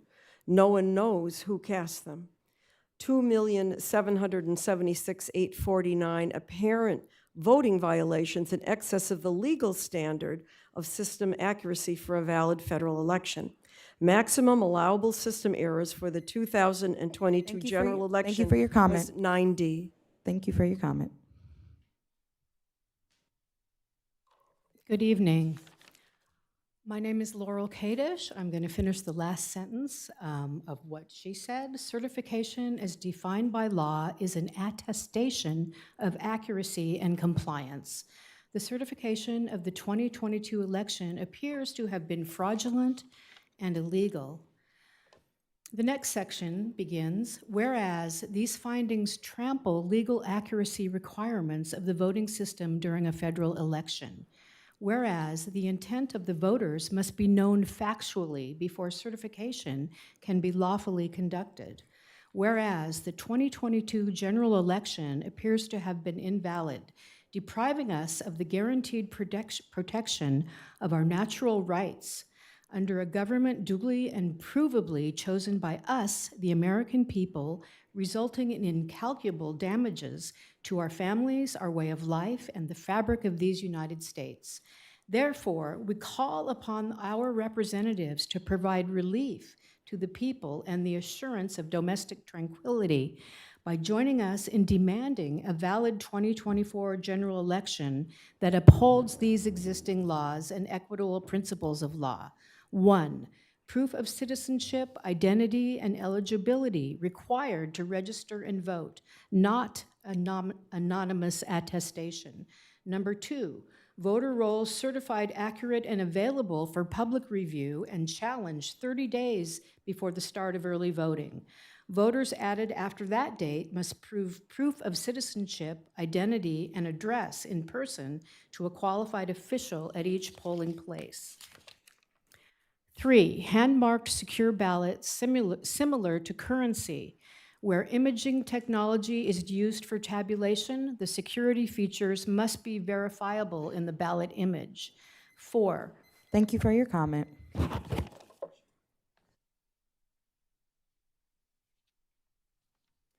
Four, machines, security measures, infrastructure, and conduct are required to be compliant with federal law. For fraud prevention regarding risk assessment certification, testing, and implementation. 5, adjudication must be signed off by party, candidate, and trained citizen witnesses after being given full and effective observation rights. Candidates and trained citizens must be allowed immediate access to ballots, ballot images, and cast vote records. 6, ballots, regardless of entry source, election operations, and systems must maintain end-to-end chain of custody, from voter to vote count to final canvass, including audibility and witness transfer with paper records. 7, a National Institute of Standard and Technology compliant randomization, statistically valid end-to-end audit with 95% confidence level of all election pursuant to the 14th Amendment, Section 2 must be performed. These audits are to be conducted by qualified, insured, and bonded security, forensic, or financial auditors, not personnel from within the system. Reconciliation will include the vote count, real physical ballots, adjudication, cast vote records, ballot count, qualified voter count, custody transfer, and all other paper and electronic election systems, including logs. 8, if the total unique variances above is more than 10% of the margin of victory, a new election must be held in the state for those candidates affected, unless the issue can be provably corrected by a manual hand count and a full review of records. 9, waiver of requirements is not allowed. Only end-to-end system compliance with registration through certification can guarantee the intent of the people is accurately recorded. Be it resolved that the Emeryville City Council members stand. Thank you for your comment. My name is Gerald Petchenuk. Where I grew up in Brownsville, it is said an ounce of prevention is worth a pound of cure. Therefore, we implore you to call the Alameda County Board of Supervisors, the California legislature, federal legislatures, law enforcement, prosecutors, judges, California Secretary of State especially, and county registrars of voters to cooperate and fulfill these firm requests of the people. What you've heard from our speakers is a powerful resolution. It outlines massive inaccuracies in the 2022 election, from registration through certification. This resolution therefore delineates meaningful remedies that will proactively, beforehand, protect the validity of the 2024 general election for all Americans. We don't want anyone crying later. Let's do it now. Your written copy that you all have cites the Supreme Court precedents, federal and constitutional mandates that support the need for such actions. Large numbers of Californians, whether you admit it or not, have questions about the trustworthiness of our elections. Official data shows these concerns are valid, and the law says resolving them is essential to securing our liberty. The cost of not fixing these enumerated problems is immeasurable.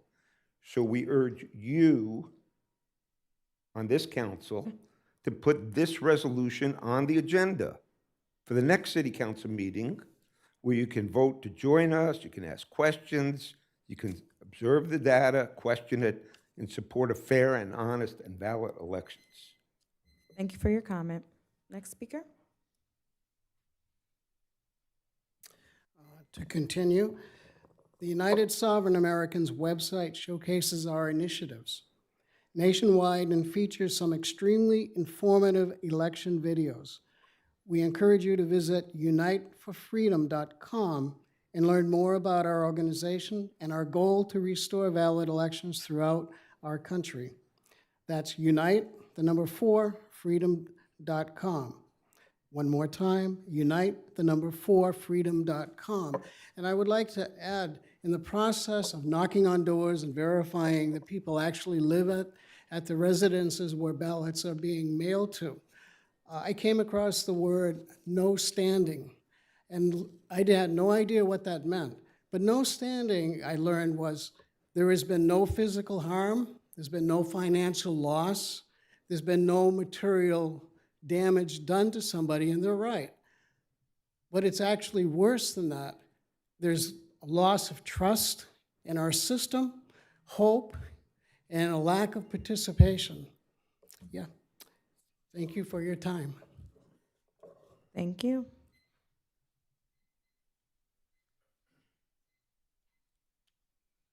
Okay,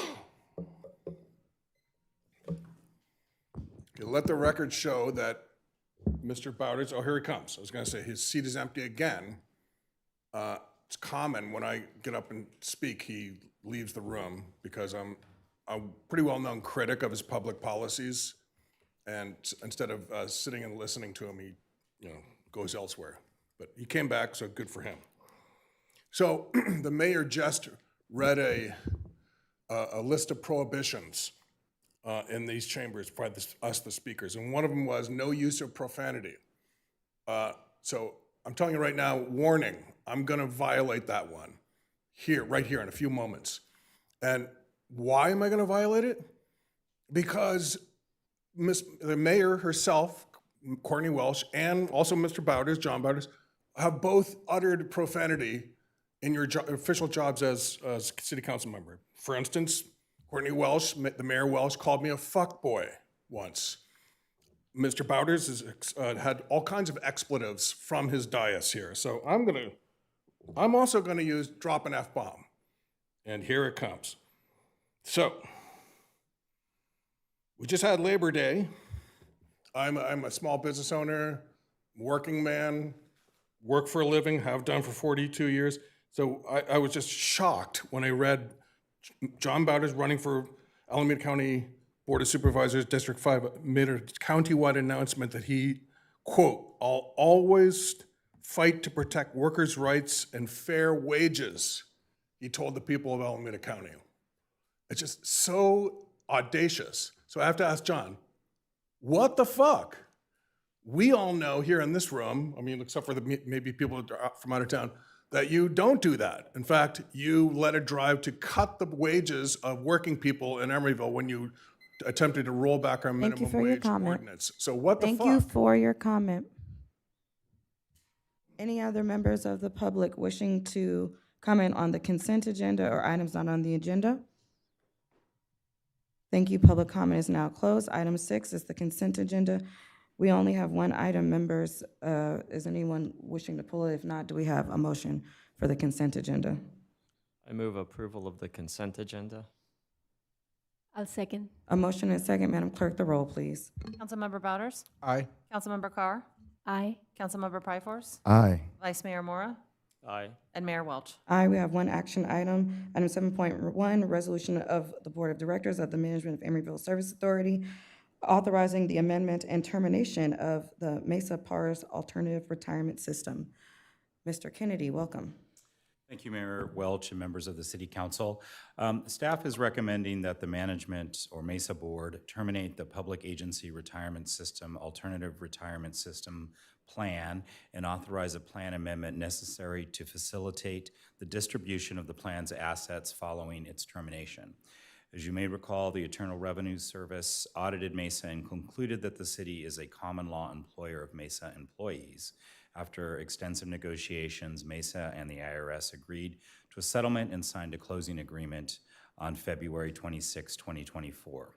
The closing agreement mandates that Mesa employees, as common law employees of the city, are subject to the city's 218 agreement with the Social Security Administration.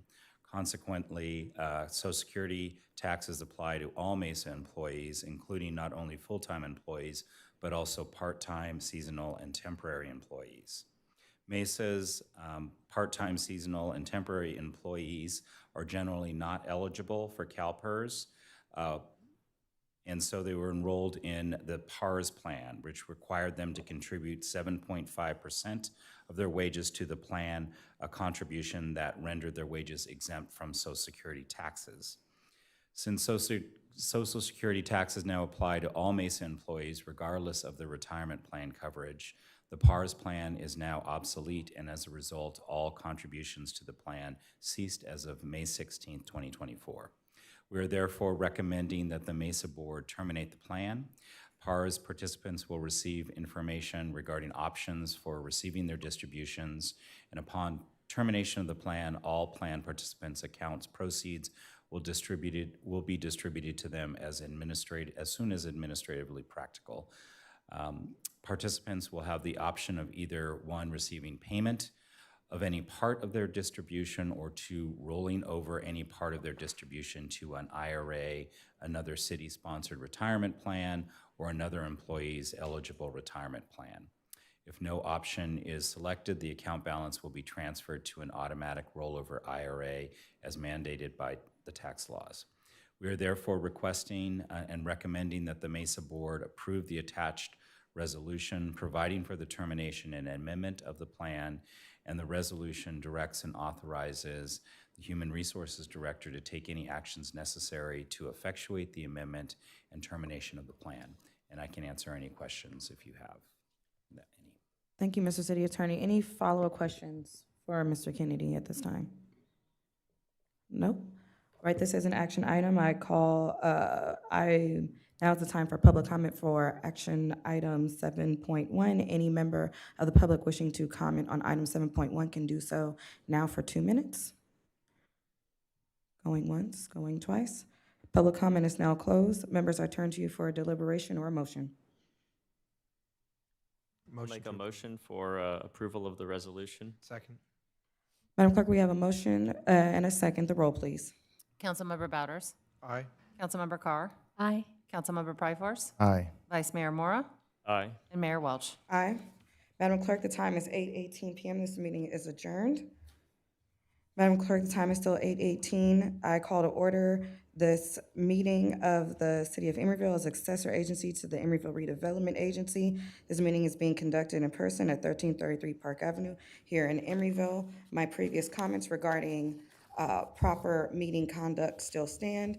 And Madam Clerk, I would like to note that all members are still present, which brings us to item 3, approval of the final agenda.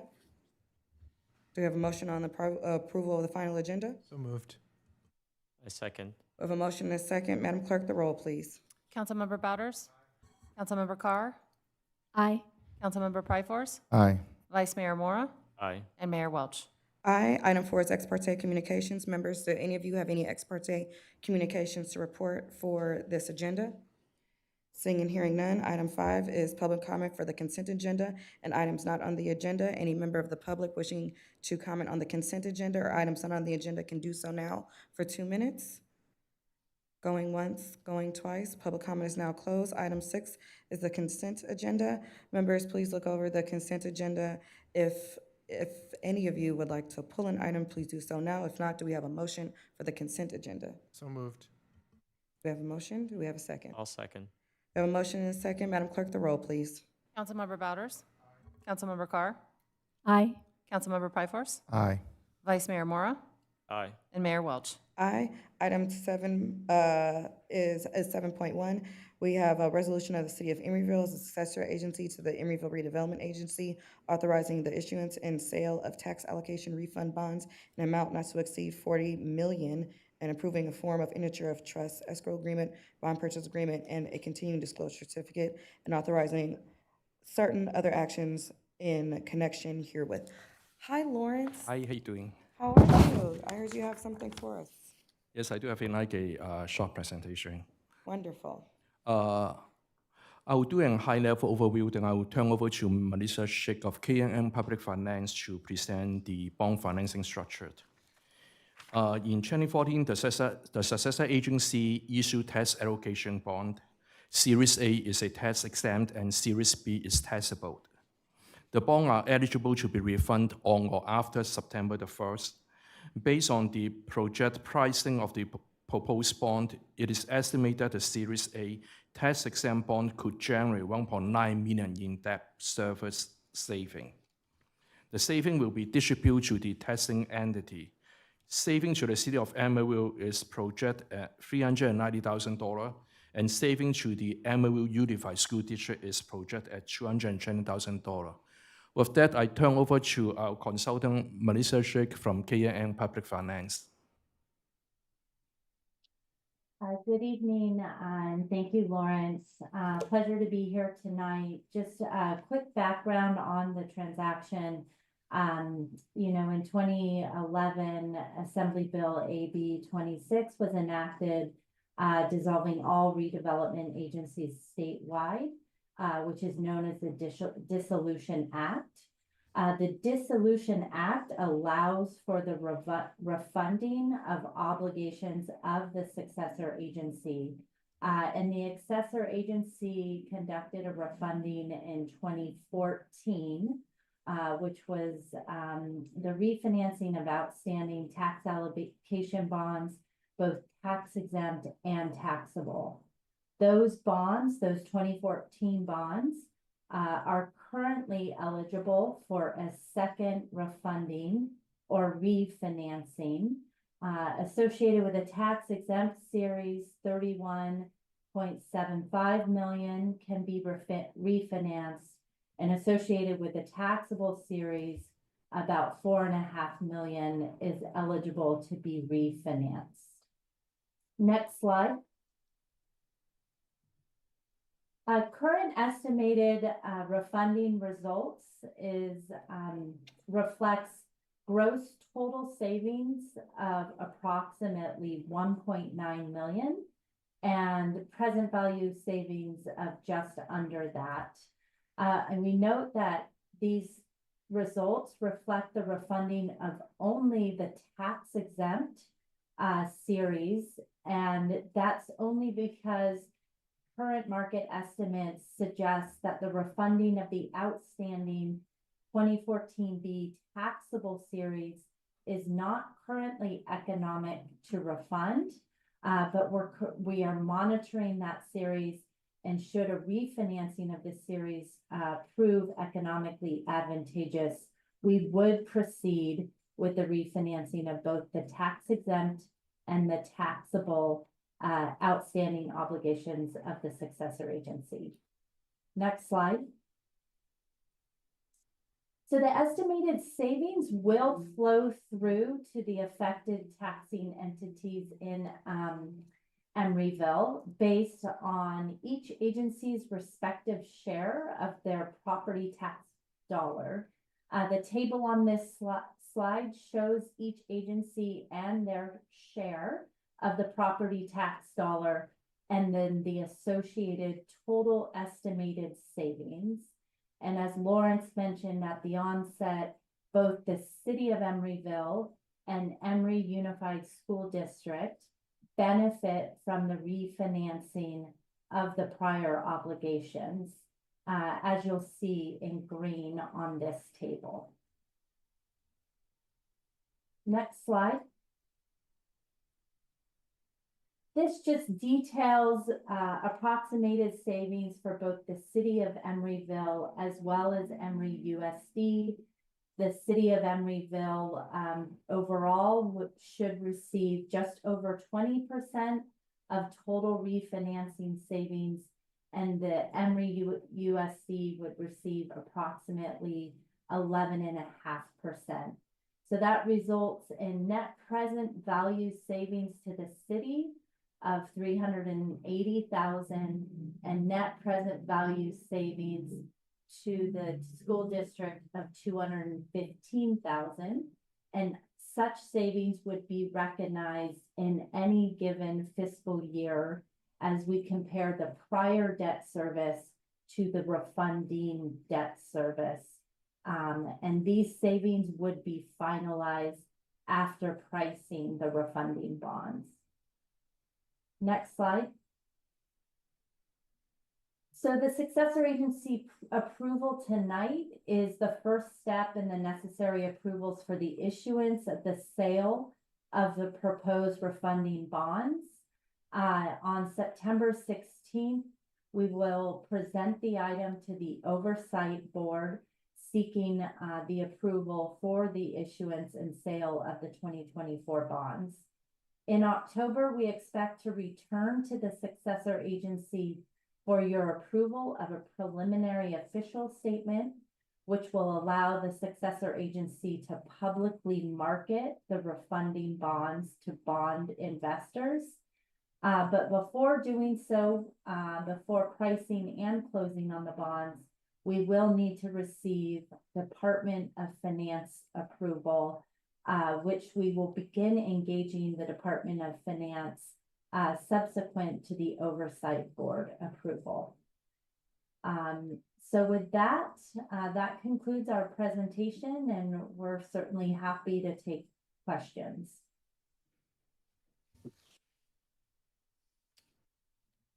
Thank you very much. Members, did anyone have any clarifying questions before our call for public comment? No? All right, at this time, I'll call for public comment on item 7.1. Any member of the public wishing to make public comment on item 7.1 can do so now for 2 minutes. Going once, going twice. Public comment is now closed. Members, I turn to you for deliberation or a motion. Member Bowers. I just want to thank the Finance Department for always, and our partners providing this assistance, for looking for ways in which we can reduce long-term debt, pay down unfunded obligations, and find pathways to long-term financial sufficiency.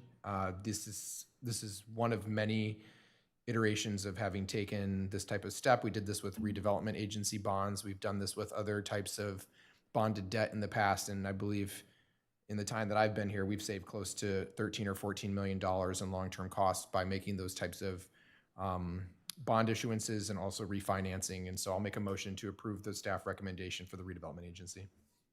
I'll second the motion. I have a motion and a second. Madam Clerk, the roll, please. Councilmember Bouders? Aye. Councilmember Carr? Aye. Councilmember Pryforce? Aye. Vice Mayor Mora? Aye. And Mayor Welch? Aye. Madam Clerk, the time is 8:28 p.m. This meeting is adjourned. Madam Clerk, the time is still 8:28 p.m. and I call to order this meeting of the Emeryville City Council. This meeting is being conducted here in person at 1333 Park Avenue in Emeryville, California. My previous comments regarding meeting conduct still stands. And Madam Clerk, I would like to note that all members of the City Council are still present. It brings us to item 3, which is approval of the final agenda. Members, I would like to make 2 changes. I would like to move item 4 to after item 14, and the city manager has let me know that on the consent agenda, item 10.7 is no longer needed. And is everyone agreeable to those changes? Yes. Okay, if that is a motion. Second the mayor's motion. We have a motion and a second. Madam Clerk, the roll, please. Councilmember Bouders? Aye. Councilmember Carr? Aye. Councilmember Pryforce? Aye. Vice Mayor Mora? Aye. And Mayor Welch? Aye, that brings us to item 5, announcement of commission and committee vacancies. I have no report this evening, Mayor. Thank you. Thank you. Item 6, council member special announcements and reports on meetings and attendance. Thank you. Item 7, city managers report. Got anything to tell us? Well, thank you, Madam Mayor. I'll reserve some more comments for the end of the meeting when you do the proclamations, but I'll just take this moment to thank you for your leadership and stepping into the mayor role with such grace and shepherding these meetings through with such clarity and openness. Thank you for that.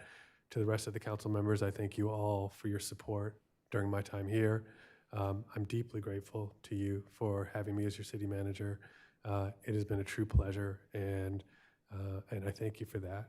I will make more comments at the end. I don't have any official city manager comments to make on the rest of it, but thank you.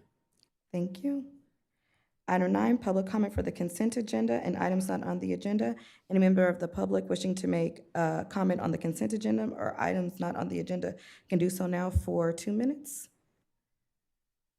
Going once, going twice. Yes, Madam Clerk. Mayor, excuse me, you missed ex parte communications. Oh, my bad. Let me go back. Any ex parte communications to report? No? Okay, good. Double check. Everybody? Okay. So now it's time for public comment, and any member of the public wishing to make a comment on the consent agenda or items on the agenda can do so now for 2 minutes. Going once, going twice. Public comment is now closed. Item 10, the consent agenda. Members, please review the consent agenda. And as a reminder, item 10.7 is no longer necessary. If no items are being pulled, do we have a motion on the consent agenda? I would be happy to make a motion to approve items 10.1 through 10.16, excluding 10.7 is null. Do we have a second? I'll second. We have a motion and a second. Madam Clerk, the roll, please. Councilmember Bouders? Aye. Councilmember Carr? Aye. Councilmember Pryforce? Aye. Vice Mayor Mora? Aye. And Mayor Welch? Aye. Item 11, we have one public hearing this evening. Item 11.1, resolution of the City Council of the City of Emeryville granting a waiver for the noise ordinance to Resources for Community Development and J.H. Fitzmaurice, Inc. for Saturday work from September 7th, 2024 through May 31st, 2025, between the hours of 9 a.m. and 5 p.m. for work with hand tools and mixers, paint, texture, and stucco at 3600 San Pablo Avenue. Do we have any presentation on this item? You have a brief presentation if you'd like. Madam Mayor, if you'd like a presentation, and if I may, introduce to you Alyssa Chung, our Assistant Planner. She's not had the opportunity to present to the City Council, so I thought an introduction was in order. Though she hasn't been presenting to you in the past, she does a ton of work for us, great work, and is a super valuable member of our staff, and I just wanted to acknowledge her. Wonderful. Thank you very much for all your work. So no official, oh, please come and present.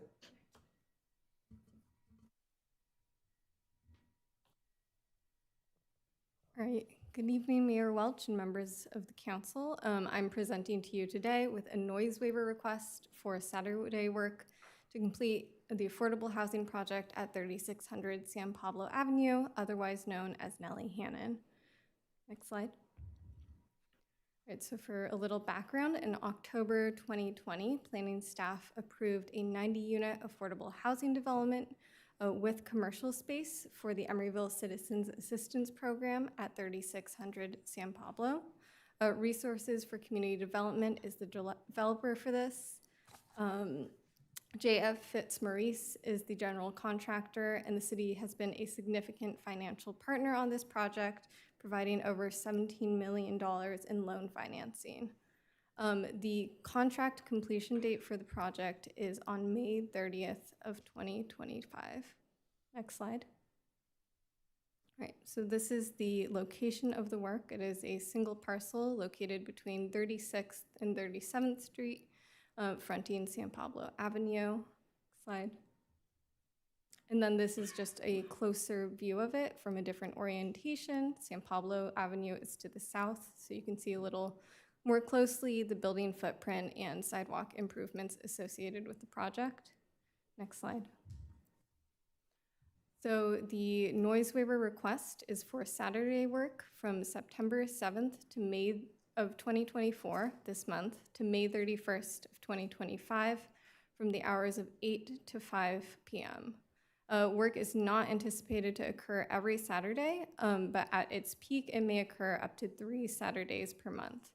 The work will require hand tools and occasional use of mixers for a mix of interior work, including drywall, taping, texturing, painting, and installing trim, and exterior work, including lathing, stucco, painting, waterproofing, and paver installation. None of the proposed scope of work for Saturdays will include public-facing work, sidewalk improvements, or deliveries to the site that would occur on public property. Next slide. So the exterior improvements that would occur on the site would be located in this courtyard. This is an interior courtyard that starts on the first residential level on top of the commercial and parking podium. It is located on the interior of the site, so it does not have any visibility from public frontages. However, it is adjacent to existing residential uses, as you can see in that second photo. Next slide. Depending on the scope of work for each Saturday that work is going to be occurring, there will be between 5 to 25 workers on site. Parking will be provided off-street in the project's the project's garage, or in 13 reserved spaces at Estrella Vista Apartments across the street on 37th. Next slide. So the reason for this request is there have been unforeseen delays related to the timelining for framing and exterior work on some of the 37th Street units. Per OSHA safety standards, certain exterior work on some of those units cannot occur until the existing PG&E power lines are relocated at least 10 feet away from scaffolding. So PG&E will be responsible for the relocation of these power lines. The date of this relocation and this work is not currently known, so the exact length of delay and its impact on the project's timeline are unknown. So the intent of the Saturday work is to prioritize key scopes of work that will impact the overall schedule, minimizing delays, and making it so that the project can meet the contract completion date or potentially be constructed faster. Next slide. And here's a photo just showing those power lines on 37th Street relative to the face of the project. Next slide. According to the noise ordinance, staff has mailed notifications to property owners and site addresses within 300 feet of the project area. We have also included a legal advertisement in the Oakland Tribune. Next slide.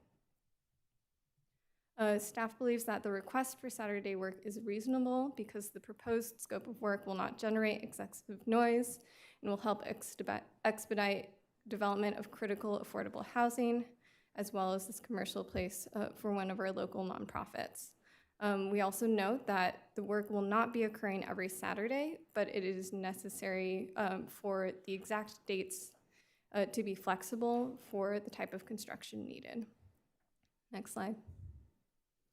We have made some recommendations included in the conditions of approval, considering that some of the work may take place in the exterior and adjacent to residential uses. We are recommending a start time of 9 a.m. instead of 8 a.m. as requested.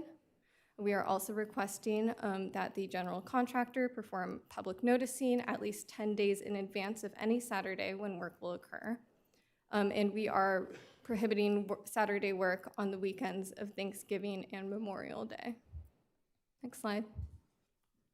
So we do recommend approval of this noise waiver, subject to the conditions of approval outlined in the resolution. I do have the applicant and project team available for any questions. Thank you very much. Members, did you have any clarifying questions before I open the public hearing? Nope. Madam Clerk, the time is 8:38 p.m. I am opening this public hearing. Any member of the public that wishing to comment for this public hearing item could do so now for 2 minutes. Going once, going twice. Seeing none. Madam Clerk, the time is 8:39 p.m. I'm closing this public hearing. Members, I am bringing this item back to deliberation or for a motion. I'll make a motion to approve the noise waiver ordinance. Second. Madam Clerk, we have a motion and a second. The roll, please. Councilmember Bouders? Aye. Councilmember Carr? Aye. Councilmember Pryforce? Aye. Vice Mayor Mora? Aye. And Mayor Welch. Aye. Moving on to action items. Item 12.1, California Public Employees Retirement System Contract Amendment. Mr. Kennedy, welcome back. Thank you, Mayor Welch. Good evening, council members. So for these two items, staff is recommending that the City Council adopt the attached resolution of intention to approve an amendment to the contract between the California Public Employees Retirement System and the City Council of the City of Emeryville, and introduce and waive first reading of the ordinance which was included in the packet, which approves an amendment to the contract between PERS and the City of Emeryville to provide a merger of the Mesa PERS contract into the City of Emeryville's PERS contract. By way of background, on September 1st, 1999, Mesa entered into a contract with PERS to provide employees of Mesa with retirement benefits through PERS in accordance with the Public Employees Retirement Law. PERS issued a determination letter finding a former city manager was a common law employee of the city for purposes of that retirement law and not a common law employee of Mesa, and that this employee needed to be retroactively enrolled in PERS under the city's contract. After an appeal of that determination was filed, a settlement agreement was entered into requiring that Mesa's PERS contract be merged into the city's PERS contract so that all current and former individuals enrolled in the Mesa contract are enrolled in the city's PERS contract. In order to implement the contract amendment, the city must first amend its current contract with PERS by an ordinance approved by the City Council. Prior to adopting the ordinance, the City Council must first adopt a resolution of intention indicating its intent to approve a contract amendment. Pursuant to a government code section, there must be a 20-day period between the adoption of the resolution of intention and the final adoption of the ordinance. As a result, if the first reading is approved, the final adoption of the ordinance will be scheduled for the October 1st, 2024 City Council meeting, and the ordinance will go into effect on October 31st, 2024. The resolution of intention requires the signature of the presiding officer, the mayor of the City Council of the City of Emeryville, and the date that it was adopted. In addition to providing a copy of the resolution of intention, the city must also provide 2 additional certifications to PERS. As a condition of the settlement agreement, the merger process requires the City Council to approve the amendment, and after the contract amendment process and merger have been completed, PERS will dissolve Mesa's PERS plan within 30 days. I can answer any questions that you may have. Members, any clarifying questions for Mr. Kennedy? No? Okay, now it's time for public comment. Any member of the public wishing to comment on item 12.1 can do so now for 2 minutes. Going once, going twice. Public comment is now closed. Members, I turn to you for deliberation or a motion on the items. Motion to approve the resolution. Second. Madam Clerk, we've got a motion and a second on 12.1.1. The roll, please. Councilmember Bouders? Aye. Councilmember Carr? Aye. Councilmember Pryforce? Aye. Vice Mayor Mora? Aye. And Mayor Welch. Aye. Make a motion to read item 12.1.2 by title only. Do we have a second? Second.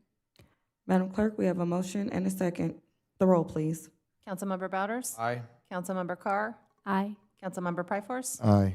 Vice Mayor Mora? Aye. And Mayor Welch. Aye.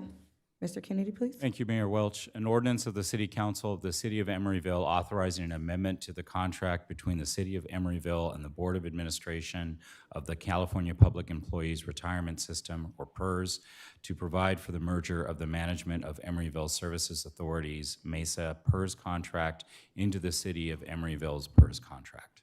Thank you. Motion to approve the ordinance. Second. We have a motion and a second. Madam Clerk, the roll, please. Councilmember Bouders? Aye. Councilmember Carr? Aye. Councilmember Pryforce? Aye. Vice Mayor Mora?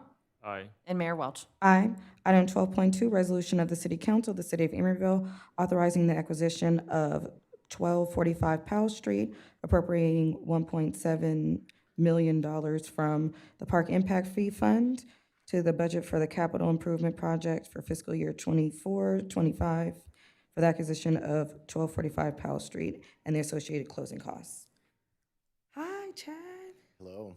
How are you? Good evening. Chad Smalley, Community Development Director, here to, it gives me great pleasure, actually, to present this item to you this evening for the potential acquisition of 1245 Powell Street. Next slide, please. So 1245 Powell Street is the property occupied currently by Boyd's Auto Body. You see it here on the slide aerial with Powell Street at the top and Beaudry and Vallejo Streets on either side of this piece of property. Next slide, please. And again, this is a street view of Boyd's Auto Body. And what makes this property unique, if we can go to the next slide, please, is that it's adjacent to a park. It's 12,800 square foot, the property is, and it's improved with an auto repair shop of about 3,200 square feet, adjacent to the park, as I mentioned, and it's zoned mixed use with residential. Next slide. Our Parks and Recreation Strategic Plan, in acknowledging that this property is right next to a well-loved park, actually calls out for us to monitor the north half of the block bounded by Powell, Vallejo, Beaudry, and Stanford avenues for opportunity to purchase this property adjacent to the existing park with the interest of expanding the park. And that opportunity is now in front of us. Next slide, please. So in summer of 23, this property was being marketed for sale, and we commenced negotiations. On March 19th of this year, we executed a purchase agreement for $2.1 million with a due diligence period commencing in March and then extending through September 11th of this year. The outside close date in that agreement was October 23rd, and on April 2nd, this City Council approved a contract amendment with our environmental consultant, Weiss Associates, to complete investigations relating to our due diligence. On June of this year, those investigations were complete, and we did find that there was some petroleum hydrocarbon contamination at the site from the site's prior use as a service station. Next slide, please. So on June 27th, we took it to the Planning Commission, who made the finding of general plan consistency as required by the government code when the city acquires properties. And on August 6, 2024, we amended that purchase agreement with the seller in light of what we found during the environmental investigations, reducing the purchase price to $1.7 million and extending the outside close date to January 15th of next year to allow the owner time to wind down his business affairs at the site. Next slide, please. So for funding this, the purchase price of $1.7 million, and there's some nominal closing costs estimated currently at $6,000. We propose to fund that through Fund 237. That's the park impact fee. Those are fees that are paid by developers when they build new projects, specifically for expanding and improving parks. The current balance in that fund is approximately $1.865 million, which is sufficient to fund the purchase of the property. As far as remediation costs, those are as yet unknown. While we know there's contamination at the site, there needs to be much more work done in terms of characterizing the site to really put a firm handle on what it's going to cost to clean these up, but it's potentially between $400,000 and $800,000. Fortunately, we also have Fund 247, which is our Brownfield EPA grant fund. These are revolving loan funds provided by the federal government that have been loaned and paid back to us, are subject to a closeout agreement, and there's currently $1.8 million in uncommitted funds in that fund that would be available to support the cleanup costs. Next slide, please. And so staff's recommendation today is to adopt a resolution to authorize the acquisition of this property, appropriate those funds, the $1,706,000 from the park impact fee to the fiscal 25 budget for this CIP project, URG-01, which is a general basket of parks projects, and authorize the city manager to execute all the documents necessary for us to acquire that property. If you choose to do so, the next steps would be the closing date, as I mentioned, is in mid-January, at which point we would take title to the property. We will start environmental investigations and reports and all that regulatory process estimated to take about a year to get the cleanup figured out. And during that time, we can start on designing the park expansion, which will require use permit and design review from the Planning Commission, and then ultimately, of course, we'll be back here before you. That concludes my presentation. Happy to answer any questions you may have. Any follow-up questions for Chad before I call for public comment? Nope. Thanks, Chad.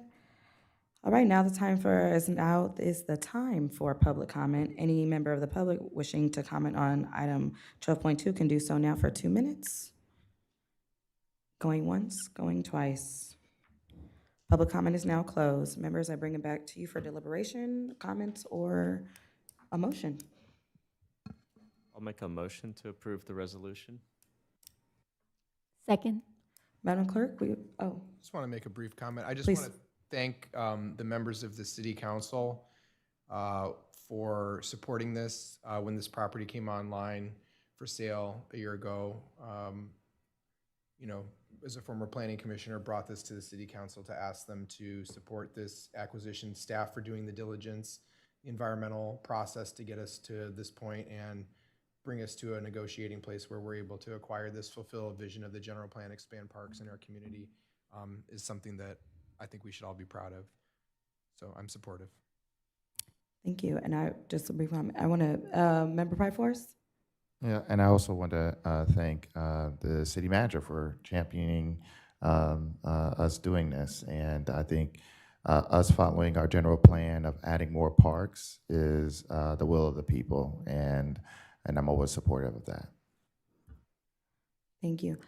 Member Brothers, I wanted to acknowledge your role in this project and bringing it forward and actually advocating for us, turning it into a park, not just for the city to acquire it, but to have an opportunity to expand what is already a very popular park and utilize a space that has very well been a wonderful Emeryville business. But us having such little land, only being one little tiny city, having to be strategic and intentional about our land use and grasping on this opportunity to expand a very beautiful space and outdoor space for families and children to enjoy. I just want to thank you for your forethought. And Madam Clerk, we've got a motion and a second. The roll, please. Councilmember Bouders? Aye. Councilmember Carr? Aye. Councilmember Pryforce? Aye. Vice Mayor Mora? Aye. And Mayor Welch? Aye. Item 12.3, resolution of the City Council, City of Emeryville, adopting the annual statement of investment policy and delegation of authority. And members, are you all right with us waiving presentation? Yes. All right. Thank you, Lawrence. Aye. Any questions for Lawrence before he walks off? No? Okay. Okay, I'll do a short presentation, and then I'll turn over to our investment consultant. Oh, no, we can wait. We waived it. Yeah. Waive, okay. Yeah. So we'll call you back for the next one. Yeah. Thank you, though. I love how ready you are. That's great. Now's the time for public comment. Any member of the public wishing to comment on item 12.3 can do so now for 2 minutes. Going once, going twice. Public comment is now closed. Members, bring it back to you for deliberation or a motion. So moved. We got a motion. Do we have a second? Second. We've got 2 seconds. Madam Clerk, we have a motion and a second. The roll, please. Councilmember Bouders? Aye. Councilmember Carr? Aye. Councilmember Pryforce? Aye. Vice Mayor Mora? Aye. And Mayor Welch? Aye. Item 12.4, resolution of the City Council of the City of Emeryville establishing fiscal year 2025 property tax levy rate for the city's general obligation bond indebtedness. So this is Measure C, so. Yes, Measure C. Yeah, I do have a PowerPoint presentation. thank you.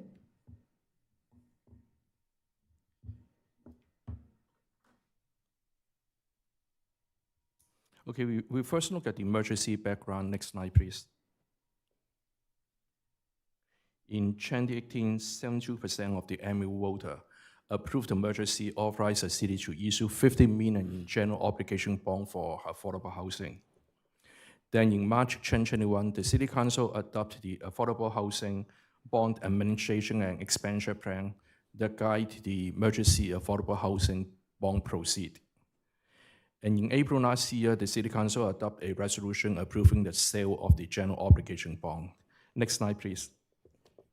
Well, we first take a look at the definition on the secure property tax and unsecured property tax. Secure property tax include land and building, and unsecured property tax may include both airplane, office furniture, and machinery. Next slide, please. Now we look at the emergency tax rate statement in the ballot measure. At that time, we estimate the highest tax rate will be $63.35 per $100,000 of assessed variation. And the average annual tax rate is around $49 per $100,000 of AV. And based on the property tax information from the Alameda County Assessor Office, the FY25 property tax levy is projected at $43.66 per $100,000 of AV, which is lower than the average tax rate in the ballot measure. Next slide, please. Based on the Alameda County methodology, the prior year's secure tax rate becomes the current year's unsecured tax rate. So the FY25 unsecured tax rate is $59.82 per $100,000 of AV. Next slide, please.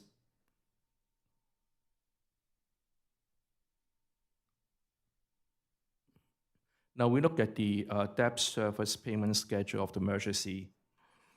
The debt service payment for 2025 is $3.5 million. Next slide, please. And staff recommend the City Council adopt a resolution approving the FY25 property tax levy rate of $43.66 per $100,000 in assessed variation for the secure and utility tax rate, and $59.82 per $100,000 in assessed variation for the unsecured tax rate. This is for the Emergency General Obligation Bond Series 2003. And this concludes my presentation. I'm happy to answer any question that you may have. Members, were there any follow-up questions for Lawrence at this time before I call for public comment? No? All right. Now's the time for public comment. On item 12.4, any member of the public wishing to comment on item 12.4 can do so now for 2 minutes. Going once, going twice. Public comment is now closed. Members, I turn to you for deliberation or a motion. I move. Member Bowders, please. Thank you. I just want to commend the people of Emeryville for voting for Measure C in 2018. Not only is it delivering on its promise to provide housing to people who are living with challenges, marginalized, disenfranchised, or unable to afford places here in the Bay Area, but it's actually performing better than what we had in the tax rate. So the $43 value is below the $49 per 100 annum that we had in the ballot measure, which just goes to show that you can build a livable community and also provide affordable housing at the same time if you put your values in your budget. I'll make a motion to approve. Second. Just wanted to make one additional comment.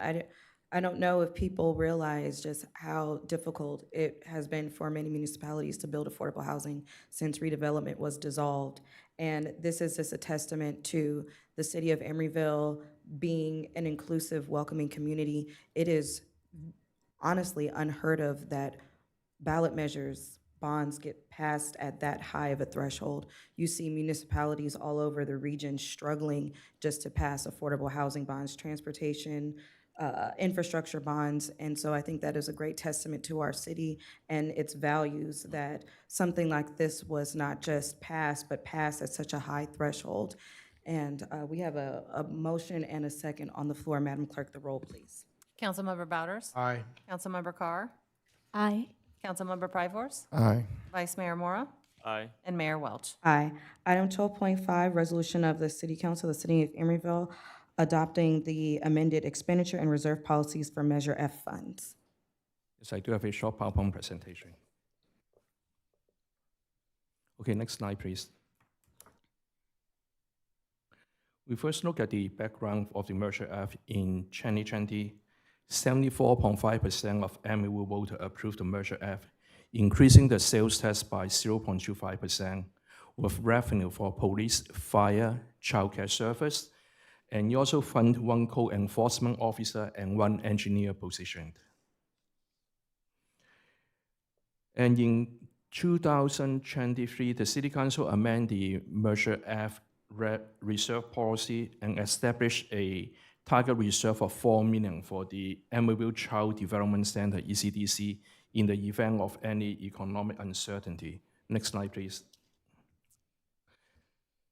The Budget and Governance Committee met in April and August and discussed amending the Measure F reserve policy and assigning the remaining fund balance to public safety.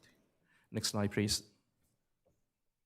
And staff recommend the Measure F reserve fund in excess of $4 million set aside for ECDC be reserved for additional public safety positions, with 50% for additional police officer positions and public safety support positions, and 50% for additional firefighter positions. And this concludes my presentation. I'm happy to answer any questions that you may have. Thank you, Lawrence. Members, any clarifying questions for a call for public comment? All right. Now is the time for public comment. Any member of the public wishing to comment on item 12.5 can do so now for 2 minutes. Going once, going twice. Thank you. Public comment is now closed. Members, I turn to you for deliberation or a motion. Member Pryforce. It's not something that I generally would support, which is anything that's reallocated from anything related to education, young people, community services. But we are dealing with some public safety issues in Emeryville, and reinforcing both our police and fire are important as we are increasing our population as a city. And so so those are my thoughts on this. So just to clarify, and Lawrence, you can speak to this as well, this isn't not a reallocation. This is the $4 million is going to be untouched. That is still going into the fund. ECDC, yes. Mm-hmm. So there's no reallocation of funds. This is any additional funds after that $4 million has been put into the reserves for ECDC, untouched. Any remaining balance. Any remaining balance. So there's nothing being reallocated, there's nothing being touched, correct? Yes. Thank you. Any other comments or questions? Motion to approve the policy. I second. Madam Clerk, we have a motion and second. The roll, please. Councilmember Bouders? Aye. Councilmember Carr? Aye. Councilmember Pryforce? Aye. Vice Mayor Mora? Aye. And Mayor Welch. Aye. Thank you very much. Item 13, department head reports. Yes, Madam Mayor. This is my report on the Planning Commission actions of their August 22nd meeting. All 5 members of the commission were present. We have 2 vacancies that you just filled this evening. The commission elected Jordan Wax as chair and Rod Henry as vice chair on a unanimous vote. The commission unanimously, with 1 recusal, approved a major conditional use permit allowing for the temporary use of 4300 San Pablo Avenue as transitional housing, known as the Stair Center, to be operated by Bay Area Community Services. The license agreement for the use of this space was also approved by this council this evening as part of the consent calendar tonight. The commission unanimously approved a resolution recommending the city council approve amendments to the planning regulations regarding accessory dwelling units in order to conform those requirements to state law. This was the second time the commission had heard these changes, and you'll recall that we had requested a continuance at your last meeting, or July 18th meeting, to respond to a public comment that we received just before the meeting. Staff's response to that comment resulted in changes to the proposed ordinance that necessitated Planning Commission re-review, and that revised ordinance will be brought back to the City Council on September 17th. Finally, the commission held a study session on a master sign program for the Powell Street Plaza Shopping Center and provided comments to the applicant. This concludes my report. Happy to answer any questions you may have. Members, any follow-up questions for Chad on that report? No? Thank you. Item 14, future agenda item requests from council members. Member Pryforce? I'd like for this body to review the Pledge of Allegiance being added to our proceedings, and I will demonstrate.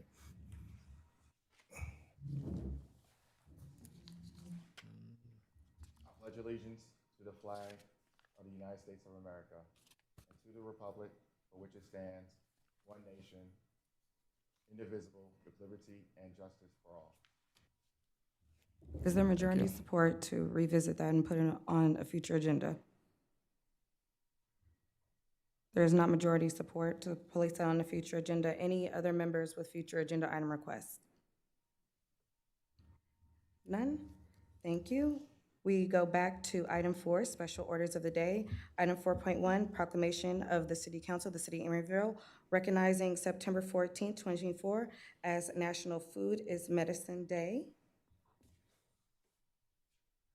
Whereas the City of Emeryville recognizes the profound benefits healthy food plays in fostering physical and mental well-being, and whereas National Food is Medicine Day was created in July 2021 by Food Equity Initiative and Free From Market to raise awareness of embedded barriers to healthy food access for under-resourced families and individuals, and whereas these barriers exacerbate chronic disease, increase mental health challenges, and drive up medical costs, and whereas National Food is Medicine Day calls for private enterprise, government agencies, and nonprofit organizations to join together to overcome these barriers that are a leading cause of death in the United States, and whereas the city acknowledges Assemblymember Mia Bonta for introducing legislation aimed at improving health outcomes and reducing healthcare spending by transitioning medically supported food and nutrition interventions to permanent benefits under Medi-Cal, and whereas National Food is Medicine Day highlights that access to and education about healthy food for families and individuals will reduce chronic disease,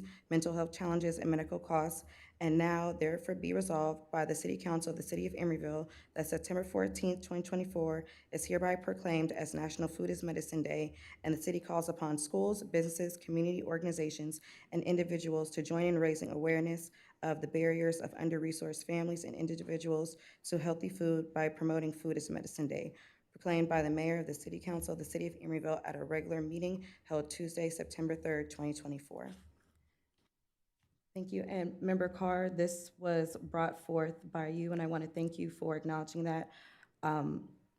Food deserts are killing people, and this, along with the work of Assemblymember Bonta, is very important, and so I appreciate you bringing it forth, and I would like to present it to you.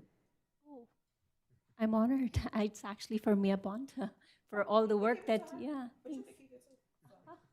She gets lots of stuff. Thanks. And we have one last proclamation this evening, and it's the proclamation of the City Council of the City of Emeryville honoring Paul Boonhagen for his service to the city as city manager. Oh, I didn't even call you up. You could have stayed in your seat. Last day privilege. Whereas Paul Boonhagen has been the Emeryville City Manager since January 2023, a short but impactful stint with the city, and whereas Paul came from the city of Berkeley, to which we return him only slightly scathed. Whereas Paul will be remembered for his leadership and guidance, particularly navigating the complex IRS, Social Security, and PERS changes, steering the city and staff towards practical solutions. And whereas Paul helped oversee the completion dedication of Uchim Park and the Emeryville Greenway, and whereas Paul helped bring the Quiet Zone project for livability and safety to finality, and whereas Paul modeled the city's active transportation values through his own personal life choices, and whereas Paul maintained an optimistic outlook, encouraging constructive feedback, and celebrating achievements both big and small, And whereas Paul inspired growth in staff through continuous learning and embracing innovation with enthusiasm and open-mindedness. And whereas Paul was instrumental in changing the coffee vendor for the Civic Center, resulting in superior coffee at a lower cost for staff. And whereas Paul maintained an adequate stock of jelly beans in his office for council manager meetings. And whereas Paul led by example, being a donkey in the dunk tank at the Harvest Festival. And whereas Paul is a professional public sector employee, dedicated, hardworking, but with a great sense of humor, a good listener, strategic, and always supportive of staff.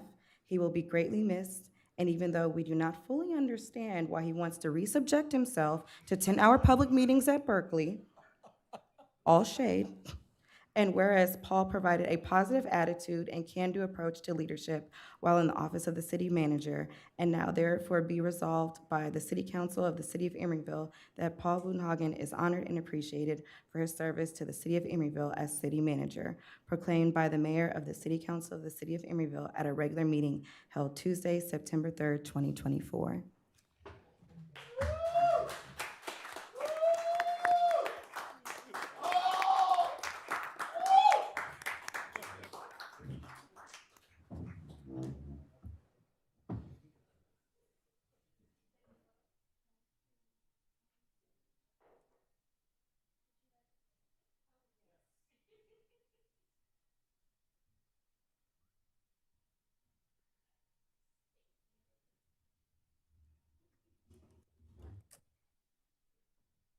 Oh, that was funny.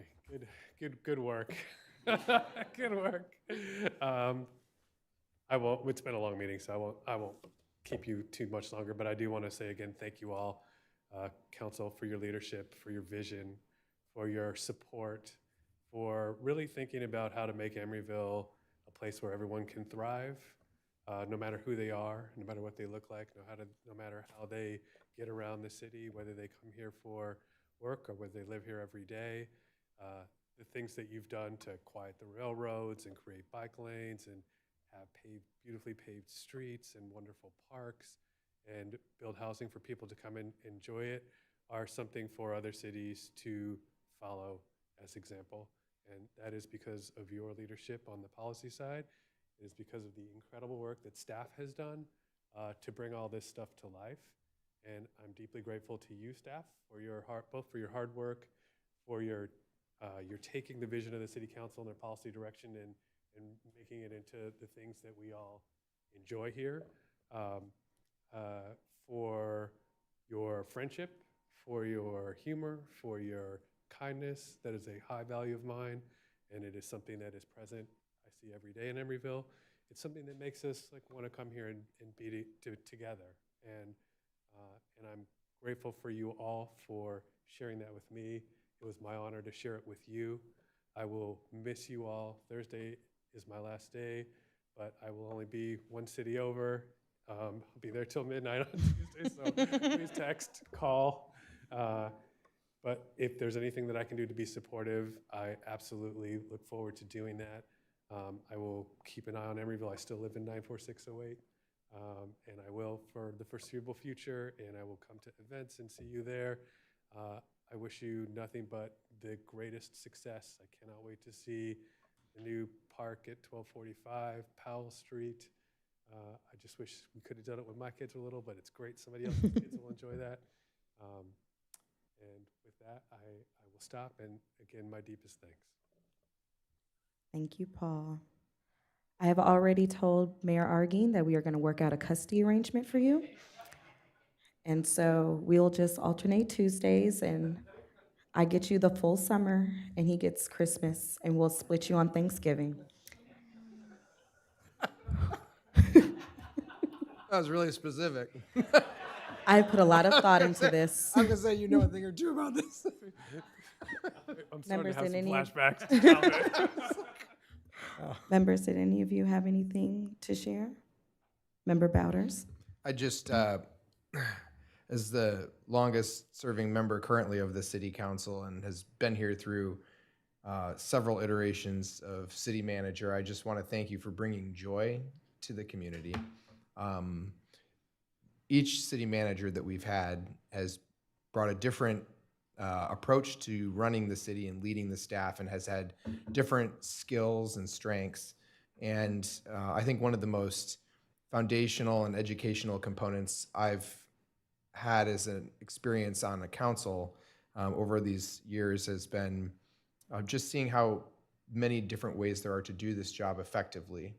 And I think I can think of the things that the past city managers did for which I celebrated and thanked them. And I think for you, it is your positive attitude, your ability and willingness to bring people together, your commitment to living joyfully, and your sense of humor. And those are really important things, especially coming out of an era like COVID, dealing with challenges in the economy and the national political discourse, and sometimes even the political discourse in not too far away cities. And I think that you have, in my experience, artfully managed that in a way that I wish to see replicated, and I think deserves commendation. So thank you for your service, not just to our city, but to all the people you've served across the different roles you've had over the years. I'm very grateful for your service here, albeit as short as it is. I know you're not far away, and I know that people in the East Bay are better for you being in public service, so thank you. Members, anyone else? Vice Mayor Moore? Thank you for your service, Paul. I've appreciated your steady hand, your guidance and patience with me as a relatively newer council member. And I will greatly miss your thoughtful and informative weekly updates. I'm sad we're losing you, but I'm heartened knowing that you are not going far, and we will likely benefit from your expertise serving our neighbor to the north. Anyone else? Member Pryforce? I remember a time when I didn't always think you were hot stuff. That we have had a really good rapport and working relationship and friendship. And then, I mean, there was a moment when I was upset, and I remember sharing that with you, and I could tell in that process that you were upset, and I remember the subsequent conversations after that. It felt like you and I were like on that path of repair, and that's something that happens in any work or family environment or even a relationship. It's not the conflict, it's whether you can repair. And we did that. And our working relationship, our friendship was stronger than ever because I knew that I could share, and I guess you knew that you could share, and that could create a bond. And I hope that that in any possible conflicts that you might come across in your new post, that spirit of repair that you'll have with your colleagues, whether it be staff, whether it be council members, mayors, that spirit of repair you carry with you, because it's like that spiral horn, I guess, that's on a unicorn. And that's exactly what you are. You're a flying Pegasus unicorn, this creature, magical creature, that any city is lucky to have as a city manager and beyond. And so thank you for being that magical creature for all of us. Member Carr? Thank you so much, Paul. I appreciated our Wednesdays one-on-one, and thank you for guiding me as a new council member. I'm really glad that it was you when you made the work environment here very nice and very collegial, and I hope that continues to be the case here in the city. I'm really glad that you're not going too far away and that you will come back for events, and so good luck to you. Yeah. Well, I will just like to say that I was always so happy when I would go many different places, a lot of times out of town, and meet people, and they would ask who I was, and I'm, at some point in time was the vice mayor and then mayor, and, in public service in Emeryville, and people would light up and say, "Oh, Paul's your city manager. Like, he's so awesome." You have such an amazing reputation just for being inspiring. I've never heard anyone tell me that they disliked working with you. Even if it was you all had to go through some challenges together, um, or there might have been things like conflict, but the overall message was that you were someone that inspired other people to be great. And people learned so much from you. And I think that is the true representation of a leader, is someone that is inspiring, that people feel like they can learn from. And you said, I've came into this role with so much grace. I feel like you are so much a part of that. You've helped me transition into this role with grace, with support. I know I could always depend on you. We've had many phone calls, many where I was yelling about all types of different things, and you've been able to talk me down from the edge. But it's just really a testament to your character and your impact here in the Bay Area, that so many people just look to you as a leader in public service and public administration. And so I am happy for you for this new opportunity. I wish you the absolute best. I know we'll always be in touch. You always have a home here. You can always come back. I just had to say that. But just thank you for giving us a piece of what makes Paul special, which is just your kindness, your thoughtfulness, your collaborative attitude, and your willingness to just hop right in and just be a part of the solutions. And here in Emeryville, we always talk about finding a way to yes. You've helped us find so many different ways to yes, and yeah, your impact will be felt for much longer than you were here. Believe that. So thank you so much for just coming and spending just a little bit of time with us. And Madam Clerk, the time is 9:21 and this meeting is adjourned. Recording stopped.